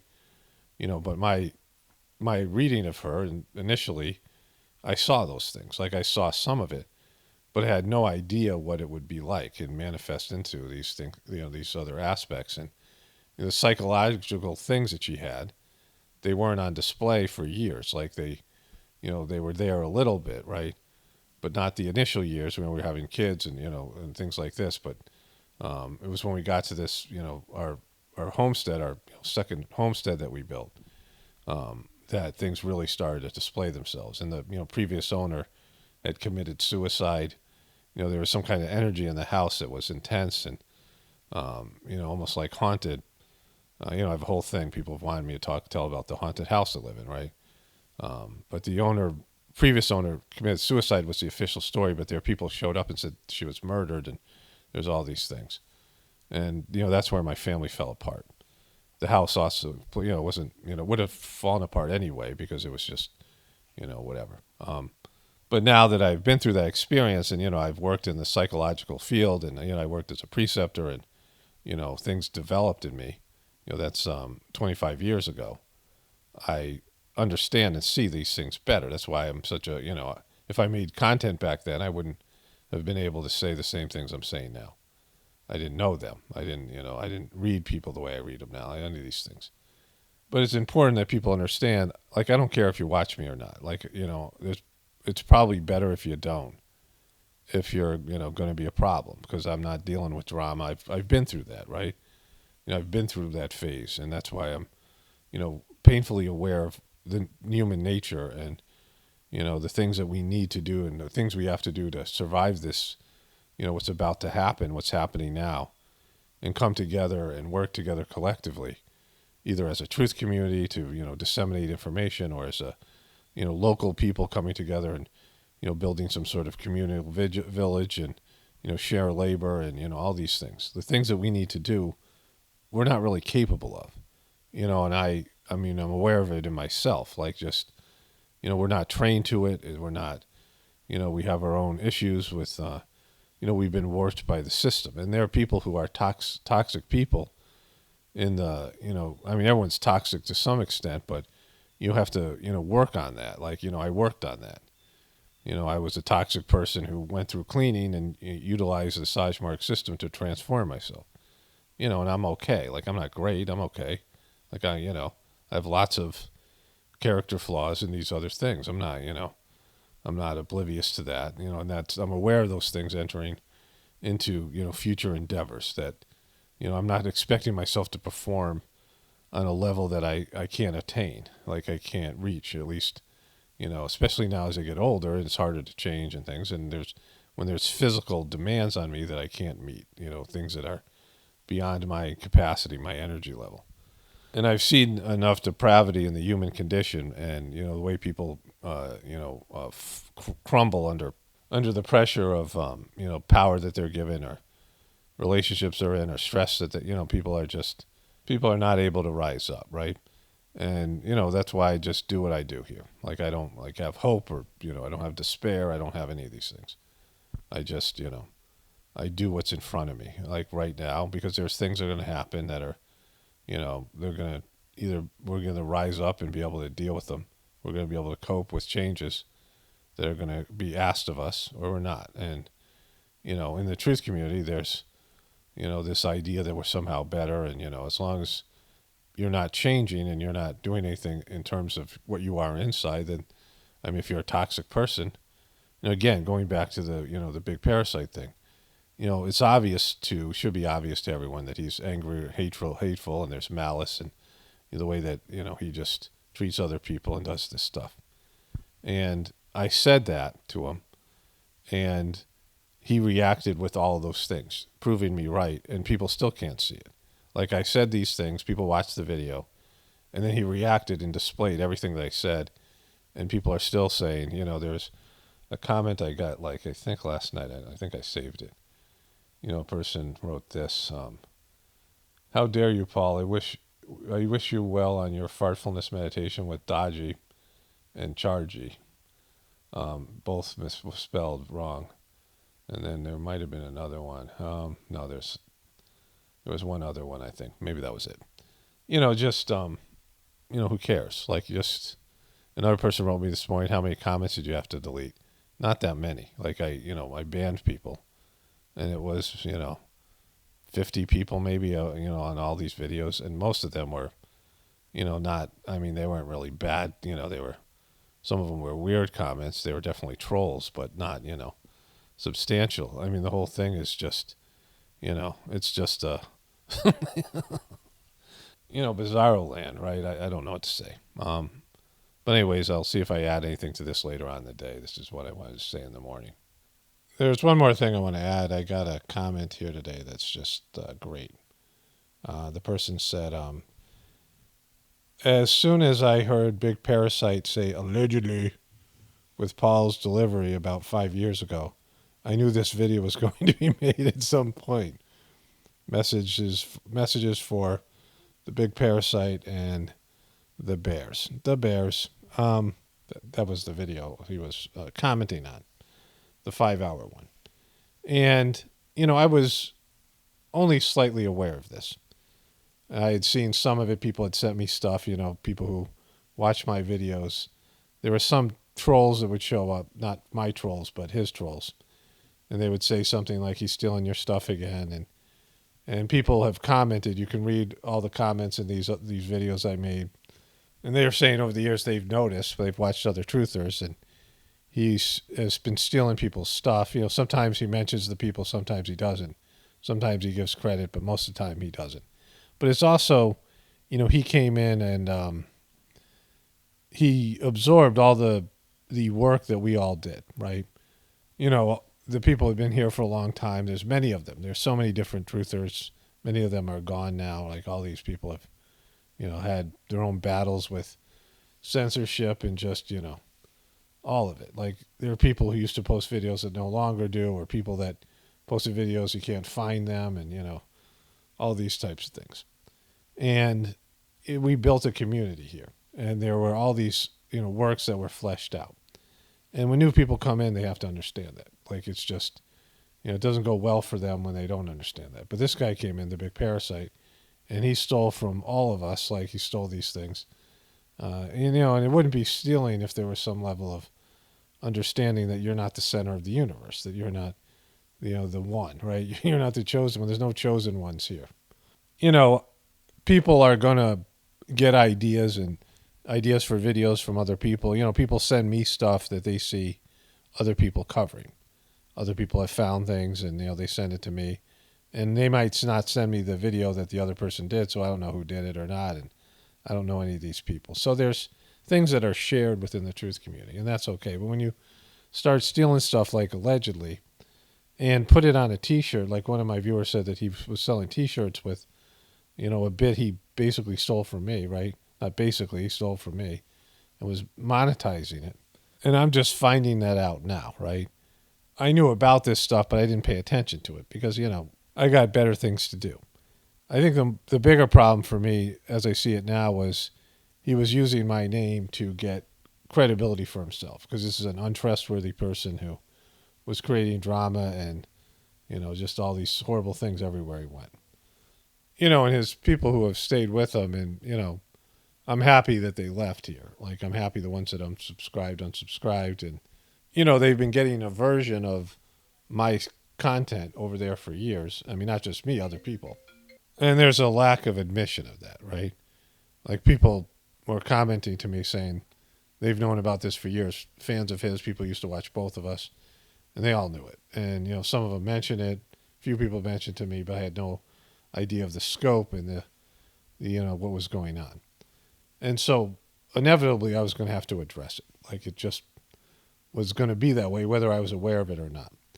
And then the whole cord cutting thing came out of it, and I realized, moving forward, and I covered this extensively on my other video, I think on my other channel yesterday, that, I have to be aware of that there's an energy drain from viewers that I don't know about. People are low on prana and they're leeching onto me or whatever it is. I think it's something for anybody on the internet to be aware of because, there's just like an energy drain and so many desperate people there. And going back to this whole thing, I was talking about borderline personality disorder and, these other disorders. And you can look at it like that as a way to identify pathology. And, it's hard to diagnose things specifically because oftentimes there's multiple things going on. Like I said, with my ex and all this stuff and, all these people I've worked with over the years. But, when a person's an a-hole, they're an a-hole, right? Like you can say, all right, they were abused or they were trauma, and these things are all true. Everybody has those things, and some people get broken from horrible circumstances, and that is what it is. But we need to be able to function, and our system covers that up now. There's ways that people can be really low functioning and not have to deal with life. And I'm talking about primary labor, cooking meals, growing food in some cases, doing all the things that now are done for you. If you just are able to make money, and people who, are really dysfunctional, many of them are maybe good at business alone. I mean, you look at someone like Elon Musk, and my wife and I were watching sort of an unflattering documentary of him. And it was kind of mainstream. Some of it was, kind of good. Some of it was just mainstream anti-conspiracy theory kind of stuff. But the guy's just weird. And, there's people who can do a specialized skill and make money, but they can't do anything else. They're low functioning in all other spheres of activity. And all of us are to some extent because we've been pampered by the system. But then there are people who are like negative entities and they just create negativity and drama and all these things wherever they go. And people are drawn to them. Like there's lots of people are going to be drawn to people like that, but the majority of people aren't. And, you see this in the case with a big parasite. Like it's just, he's surrounded by, whatever he's surrounded by, people who this kind of thing appeals to. But he's made so many enemies and so many people see through him. And, his lack of ability to admit the things that all of us can see, right? Like, there's hatred and malice and anger and fear and all these things. They're masking as comedy and self-centeredness and manipulation and stealing other people's stuff and bits and things and, lying about it and believing his own lies and throwing tantrums when he gets called out on it. And, like, for some reason I was dragged into this because of him being a fan and using my stuff, stealing my stuff or all the things that he did. And, I mean, now that's over with and I'm grateful. Only spirituality will save this world. It's Paramount, definitely important for the apocalypse and the ascension. Everyone have a blessed day and be grateful.